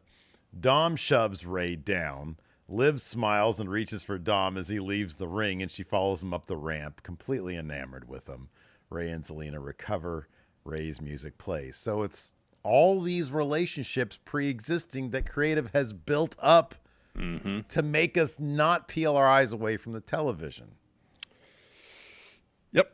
So we're backstage. Kathy's still outside the locker room waiting to get a word from Chad Gable. Adam Pearce exits. Says obviously he's shaken up, but I could tell you he's medically cleared and focused on his qualifier tonight. So she's, follow-up question, want to know more. And Pearce says that's not my story to tell, and I don't think he's able to tell that yet, but he is focused on tonight. Then we got this really good video package about Seth Rollins. Yeah. It's really well done. Yeah, this was really well done. And then we get Dom walking backstage. Liv tries to talk to him. And she says, "Thank you for being my hero. I know you saved me from your deadbeat dad out there. I know you want this just as bad as I do." And Tom says, "No, I just don't like him. He's a deadbeat." Liv says, "Thank you very much," and hugs Dom. Dom leans away about as far as he can from the hug. Yeah. So he walks off. R-Truth walks up, and Liv, pretty much just says, "Hey, can you give my friends a tag team title opportunity? Can you help?" R-Truth appreciates, in his mind, the romance that's happening here. Yes. With Tom and Nick Mysterio. And so, yeah, she basically plays on that appreciation for the romance into getting Truth to talk to Pierce about giving up a title shot for the tag titles tonight. She walks away. Truth thinks that she's Carmella. He says, "I love love." So we come back to Cole and Miz. And Miz has got this great look on his face. Just like, what the fuck just happened? Because I'm out here in commentary, not keeping an eye on R-Truth. So Miz is like, Cole's laughing his ass off. So he leaves commentary to try to find Pierce before Truth does. So Cole's solo the rest of the night. Bronson Reed comes out. We got Gable coming out. He looks a little off his game. He's looking over his shoulder all over the place. Yeah. He says, "Do you believe in me?" He has a mic. He says, "Do you believe in miracles? Rumors of my demise were greatly exaggerated. I was left bloodied and bludgeoned and left for dead by a bunch of monsters. One problem, Chad Gable cannot be killed. Chad Gable lives. In an act of true bravery, I came down tonight, faced 2 more monsters. I will persevere, climb the ladder, win the briefcase, and call myself master in the bank." And then we have that qualifier match. It was a lot of fun. But I tell you, man, it kind of hurts to watch Braun Strowman move around. Boy, oh boy. They got to have him stop chasing people for one thing. I know. He was doing his damnedest to keep pace with what, and he was doing a great job of keeping pace with what Reed and Gable were doing. So you got to give him credit for, even though you could tell his legs may not be in the best of shape these days, he's going out there and putting in the work. So while he really is. Yeah. It hurts as a viewer to watch him run. I got to give him credit. It'd be easy for him to just be one of those guys who stands in the ring and just throws hands, and that's kind of it. And he doesn't seem content to do that. So I agree 1,000%. I wouldn't. I think that here's the thing. I think that they're clever enough to come up with something for him that doesn't involve chasing people and running after people, where he can still be effective and fun and interesting in the ring for what they're going to do, because it's a very simple thing that he does. Maybe it's a situation where it hurts to get going, but once he's going, he's fine. I mean, I don't know. For all I know, he's fine. You know, that's just how he moves now, and he's not in pain. It takes away a little bit of the intimidation factor to watch it, I think, is my thing. No, I hear you. I hear you. It's not terribly effective visually speaking, but no. But so anyways, Gable gets the win, hits the moonsault on Bronson Reed, I believe. Yeah, it was a bunch of Judgment Day stuff that happened. After Judgment Day beats the hell out of Strowman at the ramp. I did appreciate throughout the match, though, Gable was selling the head. Yeah. You know, so like he had he was still... look, he had stitches on his head, yeah. He had like stitches, like a bandage of some sort. And like there were a couple times when he was sort of like, "Oh, am I okay here?" And it was a weird thing because like Reed had to sell forever as the Judgment Day stuff happened because Gable was going up for a moonsault. Braun sort of pushed him off. Then he got attacked by Judgment Day. Gable recovered. Meanwhile, Reed is just down. Gable goes up, hits the moonsault, gets the win here. Mm-hmm. Yep. So then we mentioned afterwards, Gable celebrating. Lights come down. Fog fills the ring. Nikki Cross gets in. Gable leaves. Nikki hands Cole the package and then leaves through the crowd. So we go to commercial. We come back. We get a replay of that, and that's when Michael Cole opens the package, and it's a VHS tape. It tells someone in production, you need a VHS tape player. Yeah. Yeah. So in kayfabe, where'd they find this thing, man? Somewhere in the bowels of the arena. Oh, wow. Okay. Yeah, it could be. I've got like 3. One of them is yours. Yeah. I've got like 3 here. Although if you ever ask for it back, I got to give you the one that actually works. Because I don't know what happened to yours. I plugged it in. I tried to play it, and like I don't know if it was like something the tape did or what, but you're not getting that thing back in working condition. But I do have one in working condition. You can have that one whenever I'm kind of you need surprised one. it ever worked after being in the garage in the box for so long. Yeah, right. So we're backstage, and Chad Gable is where he's knocking on the Alpha Academy's locker room door. Otis answers, and Gable says, "The rest in there. I need to talk to you all." So Otis tells Tozawa and Maxine to come out, and Gable says, "After last week, my life flashed before my eyes, and before it happened, all I could see was you three, my family. It takes a big man to admit when he's wrong. The last couple of months have been rough on all of us, and I may have stepped over the line a couple of times. From the bottom of my heart, I'm truly sorry. That's what families do. They fight, but they stick together. Right, Otis?" And Otis says, "Anyone who hurts them, Tozawa and Maxine, is not family. You hurt them, and I meant what I said last week. We're done." So he walks back in the locker room. Along with Tozawa, Maxine stays outside. She says, "You put us through a lot, and you really hurt Otis. He looked up to you. For what it's worth, we are genuinely glad that you're okay. He's going through a lot. I'll see if I could talk to him. We really hope you're fine." So she goes back to the locker room. Gable turns around. There's Ivy Nile and the Creeds. They ask, "Hey, are you all right?" He goes, "No, I'm not. I need help." "Come on, somebody help me." Help me. Then we had Alba Fire and Isla Dawn versus the Party Girls. The idea was if the Party Girls won here, they'd be number one contenders. They did not win here. Nope. Alba Fire and Isla Dawn Pretty got quick. the win. Man, Alba and Isla's finisher is so great. Oh, I know. Isn't that cool? Remember It's they so used to good. do in NXT UK? They used to do NXT or NXT UK. I forget which one. But they used to get like a really... The first time they did it, they had bloodied their opponent, I think. Yeah. And like It was they in got NXT, a I really believe. great close-up of that. Yeah, that was cool stuff. In any event, after the match, Damage Control runs down, attacks both teams. EO heads up top, hits a moonsault to both the tag champs. Damage Control pose over what they just did. We see Priest walk. He's coming back. He's about to enter the clubhouse. Liv is coming out with a chicken nugget in her mouth. Says, "Hi, Damien. Bye, Damien." So, of course, Damien thinks it's Dom in there. And he says, "I hope Dom just ended things." And he walks in, and it's Finn by himself playing 2K. And he's like, I thought you went home already." And Priest's like, "No, I came back to get my title so I could dress Seth. Don't tell me that didn't look sketchy." And Finn says, "You need to relax. Finn told us that she got Dom a match with Ray next week and a world title match tonight. For us, a title shot is a title shot. I'll take what I can get. She seems too good to be true for me, though." And Priest is like, "Yeah, that's for certain. I got to go handle my business, but I guess good luck in your title match."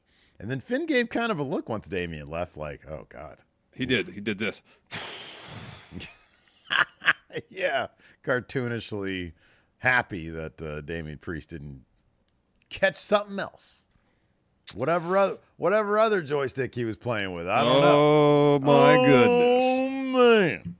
So then we're backstage, and Miz catches up to R-Truth and says, "Please tell me you didn't talk to Adam Pearce." And Truth says, "Oh, I did. And now we got to go to gorilla position. We got our match." And Miz says, "Did you not see me on commentary this past hour?" And Truth says, "I did it for love. Liv and Dom is classic rom-com. When Harry Met Sally, Sleepless in Seattle, Shrek." Miz says, "It's not about Dom, it's about us." And Truth says, "I love you, but only as a friend." And after that, Priest comes out. I don't know how I feel about this. Priest getting thrown in the deep end on these in-ring promos. They're not a strong suit. You know what's interesting about Damian Priest is maybe the delivery of the promos may not be a strong suit, but he's really good at reactions and reacting to other people, hearing what other people are saying. Yeah. Because when Seth brought up the stipulation, they cut to Priest, and his reaction was great. It is. Yeah. It's like too, I don't know. It's too natural. Maybe for like an in-ring promo, which should be maybe a bit more theatrical. Maybe that's the deal. I don't know. But it doesn't come off as very convincing. I feel like Priest is a good year of doing this away from being really fucking good. Remember, Seth wasn't all that great when he first started out. No, it takes But reps. then he turned into like a great promo. Yeah. But it kind of hurts him, I think, as champion to the people out there. In any event, I guess what I was really hoping, especially after that last pay-per-view match when he basically did it all in one leg, I was hoping the crowds would give him a little bit more, you know? Yeah. And it kind of didn't carry over. Not really, no. Not really. I mean, but there was an opportunity there, too, from a creative perspective for them to potentially push that as a thing, and they haven't either. Mm-hmm. Like, I don't think, like, if, for example, Seth's whole premise here, his thesis of his promo is, you say you want to be a champion on your own that stands on their own feet, yet you can't win a title defense without help. Yeah. You needed Judgment Day to beat Jey Uso. You needed CM Punk to beat Drew McIntyre. Mm-hmm. And rather than what Priest said was, I can't control what happens.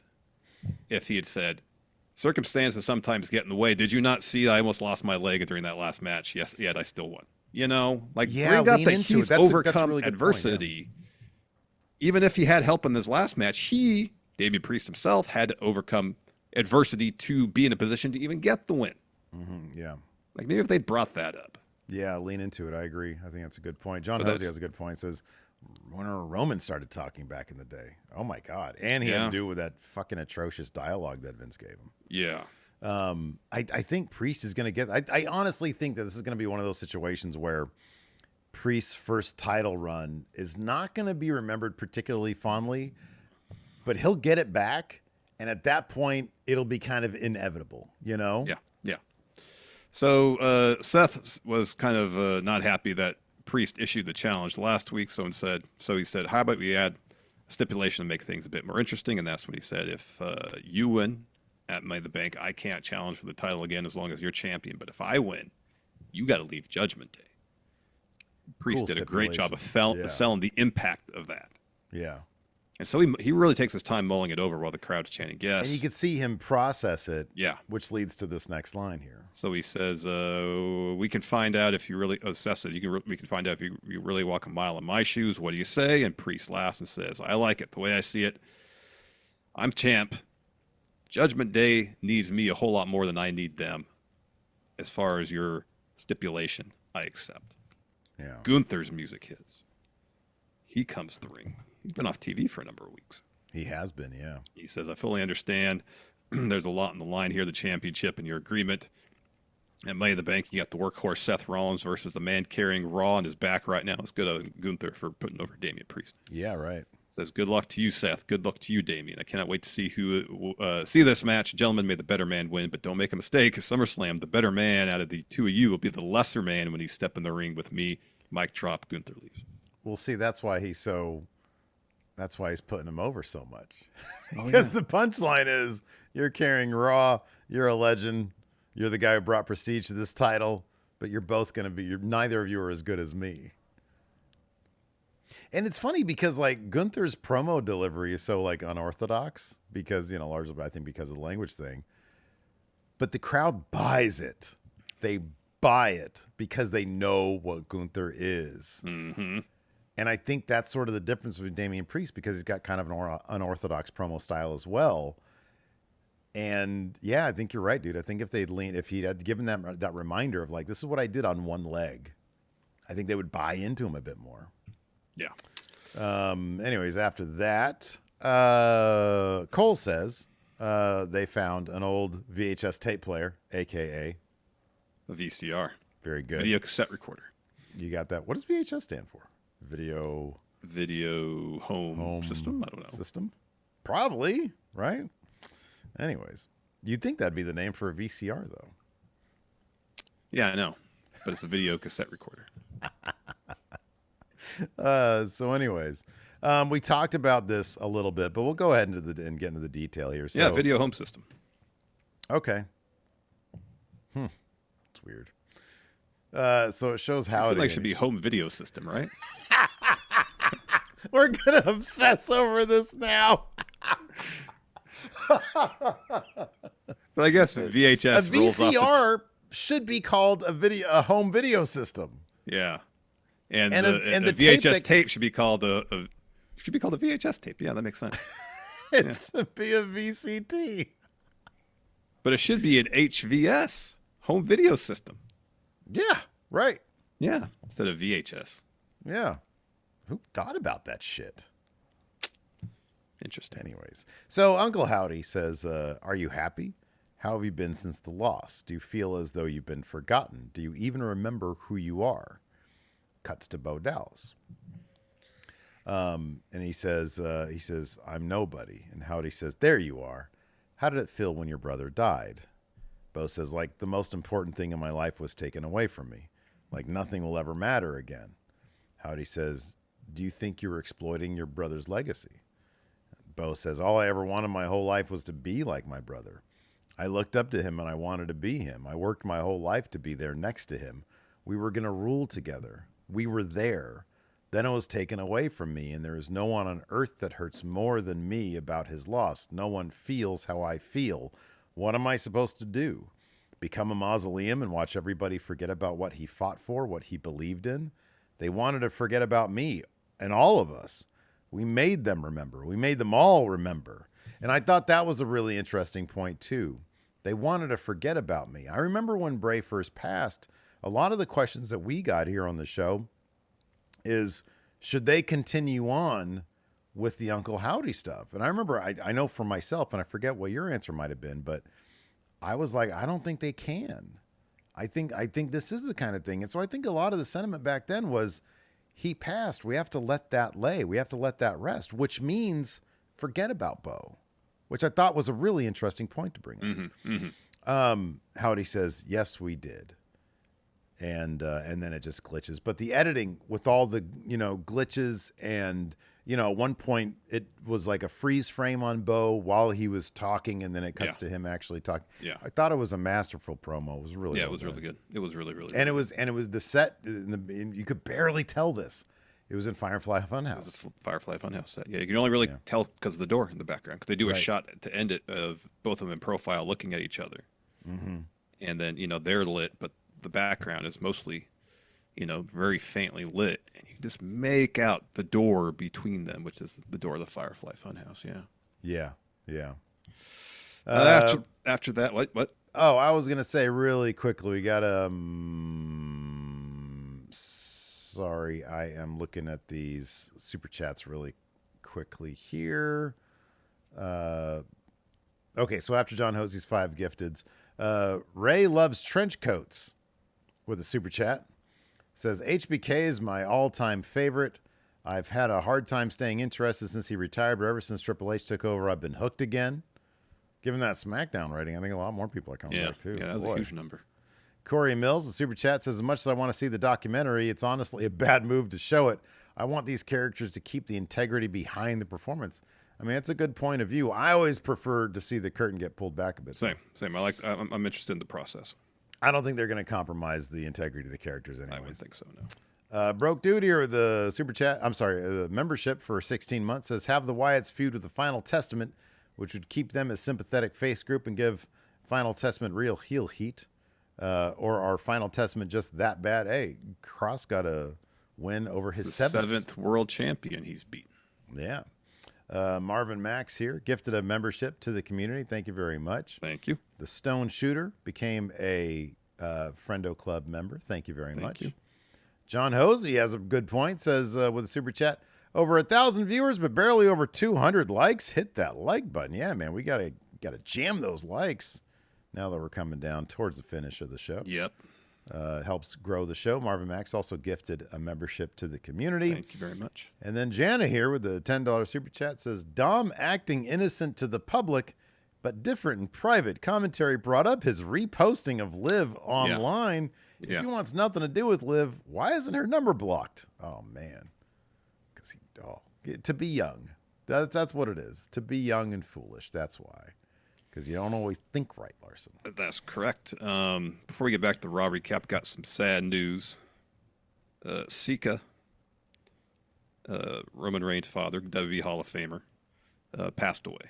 I saw that. I saw some people in chat mentioning that. Yeah. Boy, that's sad. That is.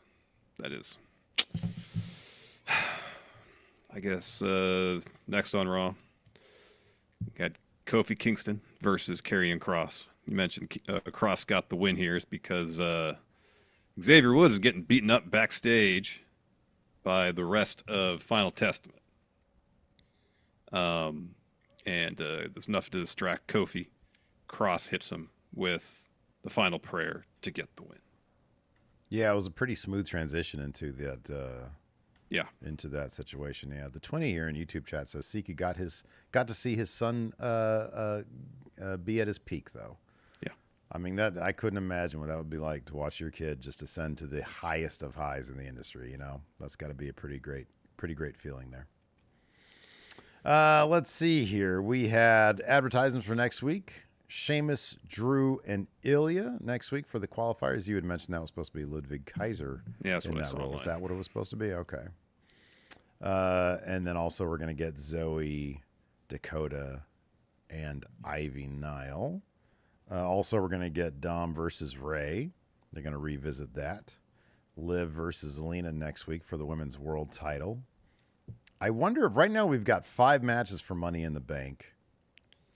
I wonder if they're, given that Bailey was on the last one, if they're going to do Liv versus Lena, if they're going to DQ that next week and put that at Money in the Bank as well. Or I don't know, because the Money in the Bank matches tend to be a bit long. That's true, yeah. So, I mean, they're usually at least a half hour each. I guess it'll be a good demonstration on how Money in the Bank is going to be considered. If they add any, because right now, like the B-level pay-per-views typically get 5 matches. Yeah. You would think the big 4 are going to get a... Including Survivor Series or War Games, yeah. Right, but right now the big 4. But if you add Money in the Bank to that, if they're going to if they're going to make it a little bit longer or not. Yeah, maybe throw a 6th match in there, maybe. Maybe. Then we had our main event, Judgment Day versus the Awesome Truth. The Awesome Truth have had those titles since WrestleMania. Judgment Day picked them up here. Braun comes down, chases Dom and Carlito. Let's see here. Truth hits the 5 moves of Doom. We do get Truth hitting a 10-knuckle shuffle on that both was later on. Judgment Day members. Liv shows up. This is where it gets good. Liv shows up, gets on the apron. The ref is distracted by Judgment Day, and Liv is like, Truth, you know, you love, give me a hug. So she gives him a hug, and then you see her demeanor change. She's going to do something bad. Sure enough, she whips Truth off the ropes there, and then she guillotines him, and then Balor hits a shotgun drop kick. Coup de grace. They're new tag champions. How would you rate the Awesome Truth's tag run as champion since WrestleMania? Not terribly high. Not very high. It's been mainly a comedic act. Yeah, mostly carried by R-Truth. Yeah. Well, the chemistry between the two is pretty solid. It's fine. The shit at the for me the highlight was the ice cream truck stuff. Yeah. Yeah. Strawberry. That was good. You were gonna say strawberry, right, Miz? Yes, I was gonna say strawberry. Yeah, that's not really involved in a whole lot of compelling stories. No, not at all. So good moment at WrestleMania, but yeah, not a whole lot of where do we go from here. Yeah. So then, like, there's a whole lot of planned for a decent follow up. Yeah. Yeah. So Judgment Day wins the titles. They go up to the stage, and Liv Morgan comes running back out with her title, puts it in between theirs to hold it high, and then Finn and JD unpressed by it. Just kind of shrug. Mm-hmm. It's like, hey, we're champions. Yep. So that is your Raw review. Before we go, should we answer a couple questions, perhaps? I think we should. Boy, what a great thumbnail this is. It's a good thumbnail. You know. This is a good question. Aussie says, why do you think Uncle Howdy specifically wanted Pat McAfee to see his VHS tape? It was addressed to him for some reason. So they also targeted Pat McAfee during his show. There was a Howdy glitch. Said you lied. That was one of the glitches said. I honestly don't know. I'm sure there's probably some piece of dialogue. Mm-hmm. They're all about the Easter eggs these days, man. Yeah, the details. Oh God. Howdy's taking over. You glitched out for a second, Larson. Uh-oh. Which one would he target, you or me?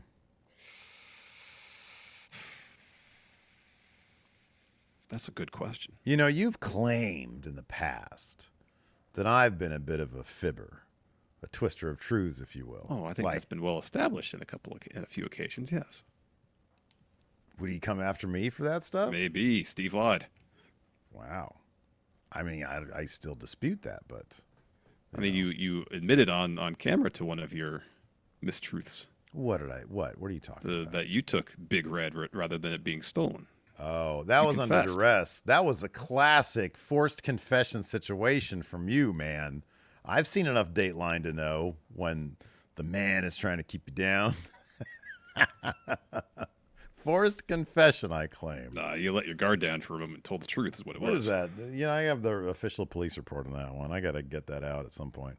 My spirit animal is a Dorito says, would you rather live in the computer-generated world of the Matrix or the man-made manipulation simulation of the Truman Show?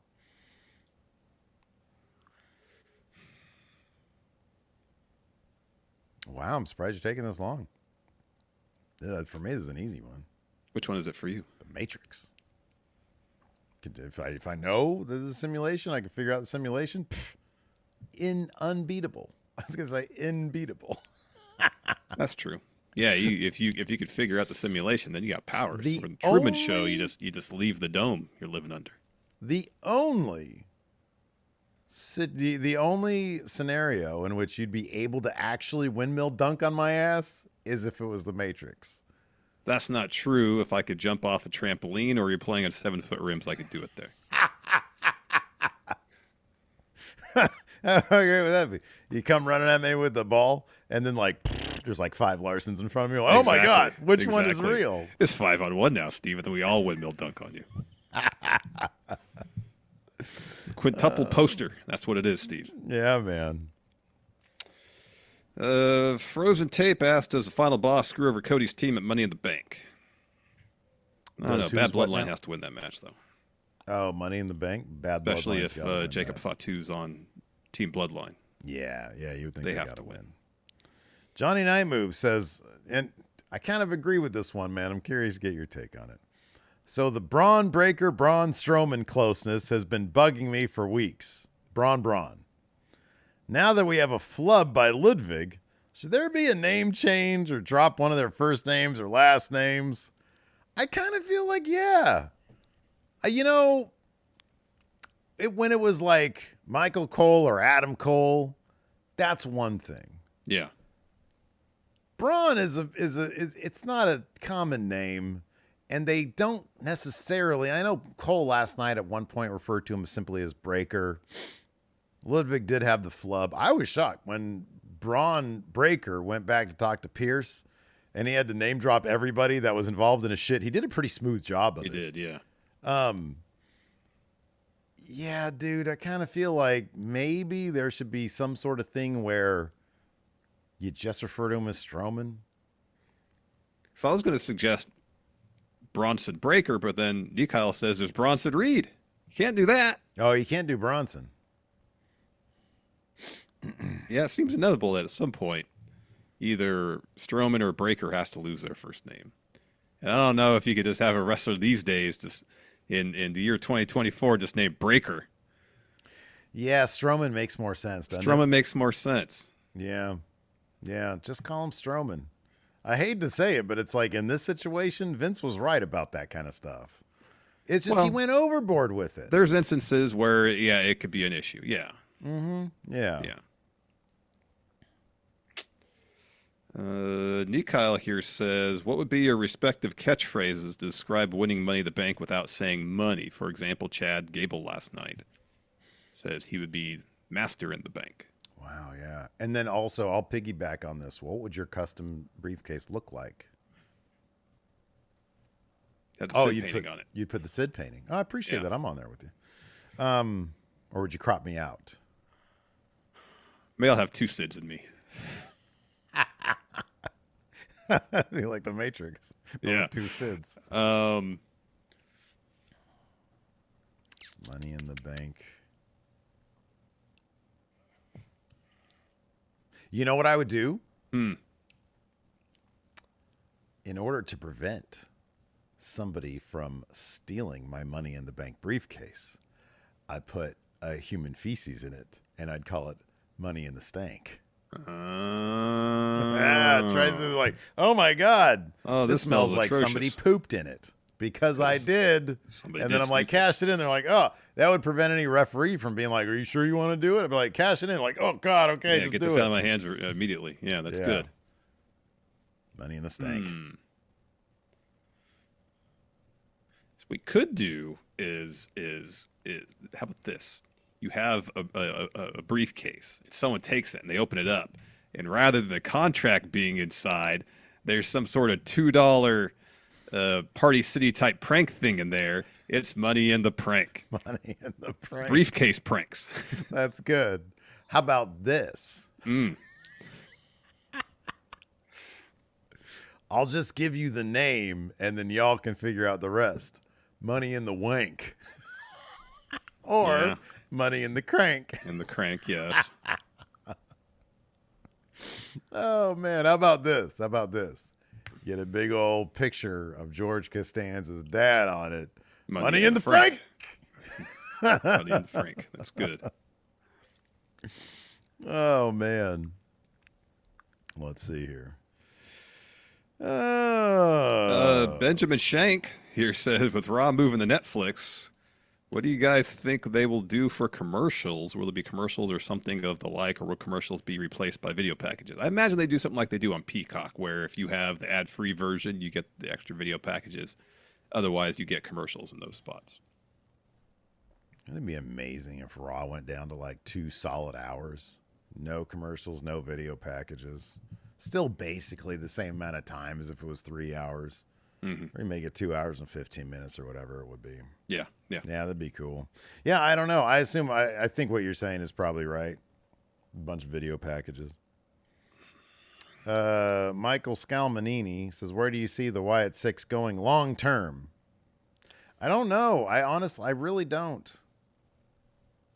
I don't know how it's going to look a year from now. You know, hopefully, I just hope there is a story arc for them planned out. And not to say there's a time frame or whatever. There'd be nice if there was an endpoint they're building to. Yeah. You know, and whether it's some sense of closure for Taylor, Bo Dallas, you know, whatever the case it might be in terms of him processing his grief over Bray's passing. And if there is an interesting, satisfying way for the story to come to a conclusion, if that's the story they're telling, it's potentially be pretty powerful if done right. Yeah. I just hope there's an end point. That's all I'm hoping for. I hope that they know and what they're gonna build to. Yeah, I agree. I hope that I hope that they have planned a moment of closure for Bo, you know, and then he can move on and be a character. Because I don't know if this is the kind of thing where you want it to just keep on lingering, and his entire persona is I'm hurting in perpetuity. Yeah. But I mean, hell, that could be 3 years. You know, they're doing the long game thing here. Yeah. You just want to see progress. You know? Exactly. Edward Moon, even if it's a situation where you take stages of grief and you let those play out thematically over his feuds, I think that could be interesting. But you got to get to an endpoint. I agree. Yeah. Edward Munoz says, this question was inspired by your 10 lessons AEW can learn from WCW video. You guys mentioned how they could take ideas like a long-term story like the Bloodline. Do you think Jericho Appreciation Society could have been that story? In the beginning, they were dominant, but there was tension. People feuded in it and had drama. It feels like it had the ingredients to be that. Maybe they could have done that had Daniel Garcia just not in the end decide he wanted to be a sports entertainer. I think they could have done that with MJF joining the Jericho's group, the Inner Circle. Oh, Inner Circle, yeah. I think there could have been something long term with that. By the time they got the creation of the Pinnacle, yeah. Yeah, by the time they got to Jericho Appreciation Society, I was like, I don't know about this. Yeah. Because it was, yeah. Fear and Loathing says, if your going in Raw partner left you a video home system tape to play, how annoyed would you be and how long would it take you to play it? oh, I got the VCR here. So like, I wouldn't be annoyed. I'd be like, oh, what is this? This is probably fun, whatever it is. Yeah. You know. I'd have to call Steve. It's like, why'd you send me this tape? Also, I need my VCR back. And that's when you say, oh, it doesn't work anymore. Yeah, it doesn't work anymore. Sorry. Then I'd be, ugh. Then you'd be annoyed. Now I gotta go to eBay and get a new VCR. Thanks for nothing. Like, no, you can borrow mine. It works. How do you think I don't want to made that borrow tape? yours. You've already inconvenienced me enough. Well, no, you can have mine because I took yours. I don't know if I broke it or if you gave it to me broke. I swear it was the kind of thing where I plugged it in, I put a tape in, it was like, I'm like, did I just fuck this thing up somehow? I don't know. Who knows? Been in the garage for a while. Talked about that. Answered that one. Did that one. Kelmiko asks, "What's your favorite wrestler name currently in WWE?" Just based on the name. What's your favorite name? My favorite name alone in WWE. Just the name. Just the name. Just the name.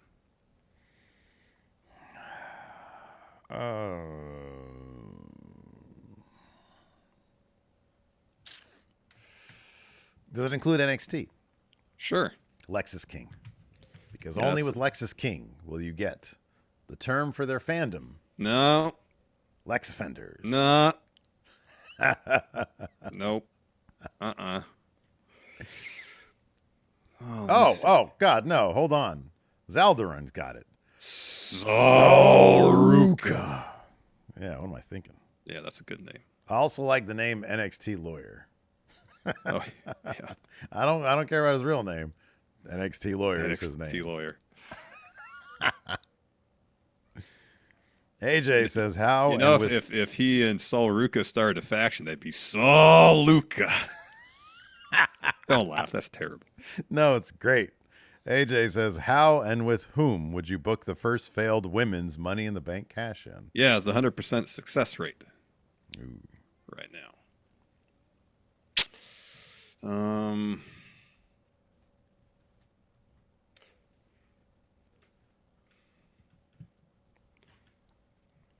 You know what I would do?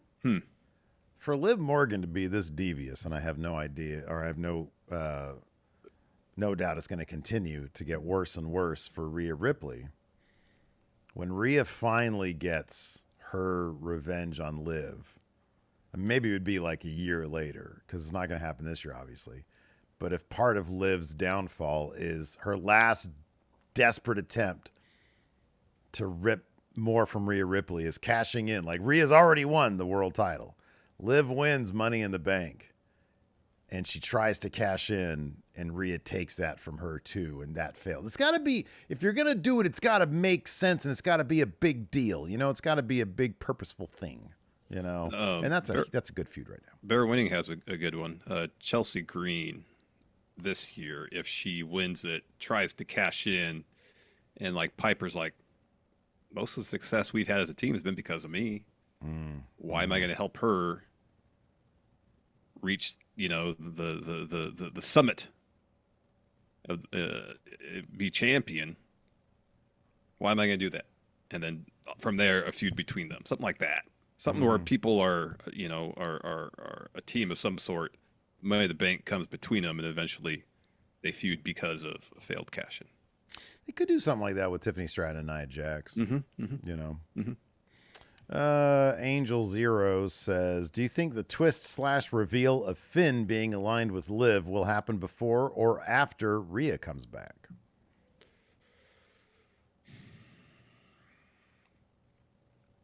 I think it should happen after Rhea gets back. I think like this stuff has to build to a, you know, Crescendo? a crescendo. And then, you know, the big reveal happens. Yeah. Ooh. I'm just trying to do something. Says, should a big gasp moment be Dominic accidentally calling Liv mommy?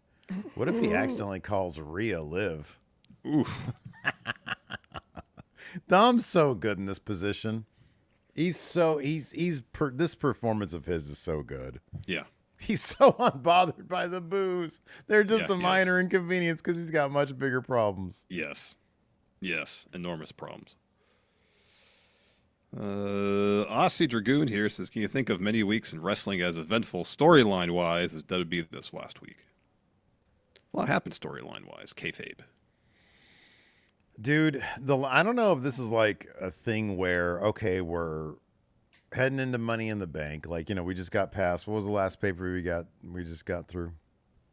Clash of the Castle. Clash of the Castle. Middle of summer. They have to know. Usually the summertime is just the doldrums for WWE. That's why I was like, months ago, I was like, hey, June, the weekend of June, it's like, okay, this is when I'm going to do it. Yeah. And little did I know, it seems like they're like kicking things off in a big way over the past week or so. Yeah. For the lead to SummerSlam. Yeah. Time More here says, if you were Damian Priest, what would Liv Morgan have to gift the Judgment Day for you to be like, yeah, she's all right? Oh, like one of them glizzy makers. All right. I've never actually used one before. I think we had one at some point. You mean the things you put the hot dog in? It's like a toaster. Yeah. Or you cook the hot dog in the toaster. Yeah, right. Yeah. Not an actual toaster. You put your hot it's dog. It's like glizzies. Yeah, it's like holes for glizzies. Yeah, it's a home glizzy system. HGS. No, that's because those things are silly. Like an air fryer, maybe. Oh, air fryer's the best thing, man. Dude, if you have one of them ones with like two, things in it. Mine has trays. Mine doesn't have the tubs. So I got one with 2 tubs. Put a bunch of curly fries in one. Slit some Glicks. Put them in the second one. The evolution of the phrase of the name hot dog to glizzy to Glicks now is my favorite thing. Yeah. Dude, in 15 minutes, you got just a killer meal because you got curly fries and Glicks. Uh-huh. Load up like 3. Yeah. You get 3 in one hand. Yeah, 3 in one hand. The other hand, you get a plate or a giant bowl of fries. And then, if you want to get some of that like cheese, that nacho cheese product, it's for your dipping in the curly fries. Jesus. I'm hungry already. You're just making it worse. It's an S-tier meal right there. It's making it way worse. Sorry, I got some chili, some leftover chili I made last night waiting in the fridge. You should get 3 Glicks. Put that chili, put it on, and you got some chili cheese. Sadly, I am sans glizzies at the moment, Steve. What a bummer. I'm so sad for you. Let's see here. What? Oh, good question. Cream Reviews. Says, what fast food chain does Dom's Chicken Nuggets belong to? Air fryer. Yeah. It was air fryer. They were Tyson. Yeah. Yeah, probably. Dude, remember McDonald's used to have the like 20 for $5? Mm-hmm. They don't do that anymore. It's no, they don't, because everything at McDonald's is way overpriced now. What the fuck? Price gouging, Steve. They're just gouging us. Oh, it's ridiculous. They got to make all that money they lost during pandemic. Then we'll be also, oh my God, it's amazing. They're giving us like when they bring prices back down. I know. It's horrible, people. Don't let them get away with it. No. Let's see. I'm out of questions over here. Either we answered questions or covered it during the show. So, all right. Zach here says, how do you think guys like Nick Nemeth and Mustafa Ali feel about WWE releasing them not even a year ago and now integrating their promotion with their current employer, TNA? I can't say how they feel. Yeah, I wouldn't know. I think, wasn't there a report that like NXT and Mustafa, like NXT was like, yeah, we can work with Mustafa again, and they're into it and he's into it. I thought there was a report about that. I saw something about like Shawn Michaels really likes him. Yeah. Understandably, a massive fan of Mustafa Ali because Mustafa Ali is great. I mean, I don't know how they feel. Dolph Ziggler made a ton of money with WWE. Mm-hmm. He seems like he's in a happy spot. So, I don't know. Well, what happened? Oh no, my tummy's grumbling. That's what I was reacting to. Oh wow! All right, man. I get the message. We'll go ahead and wrap this up. Larson's going to go to the store and get some Glicks. That's going to do it for the show. Thanks everybody for tuning in. We appreciate it. Thanks for hanging out with us. We've been doing this for two hours now. Big last 5 days while Steve's been out there in the sun at Universal Studios, hamming it up with the family. So we appreciate you guys coming back, hanging out with us. Big audience today. We appreciate it. We'll be back tomorrow with another Going in Raw. Till next time, we'll see you guys around. Goodbye. S-tier stream. Just great stuff. Awesome stuff.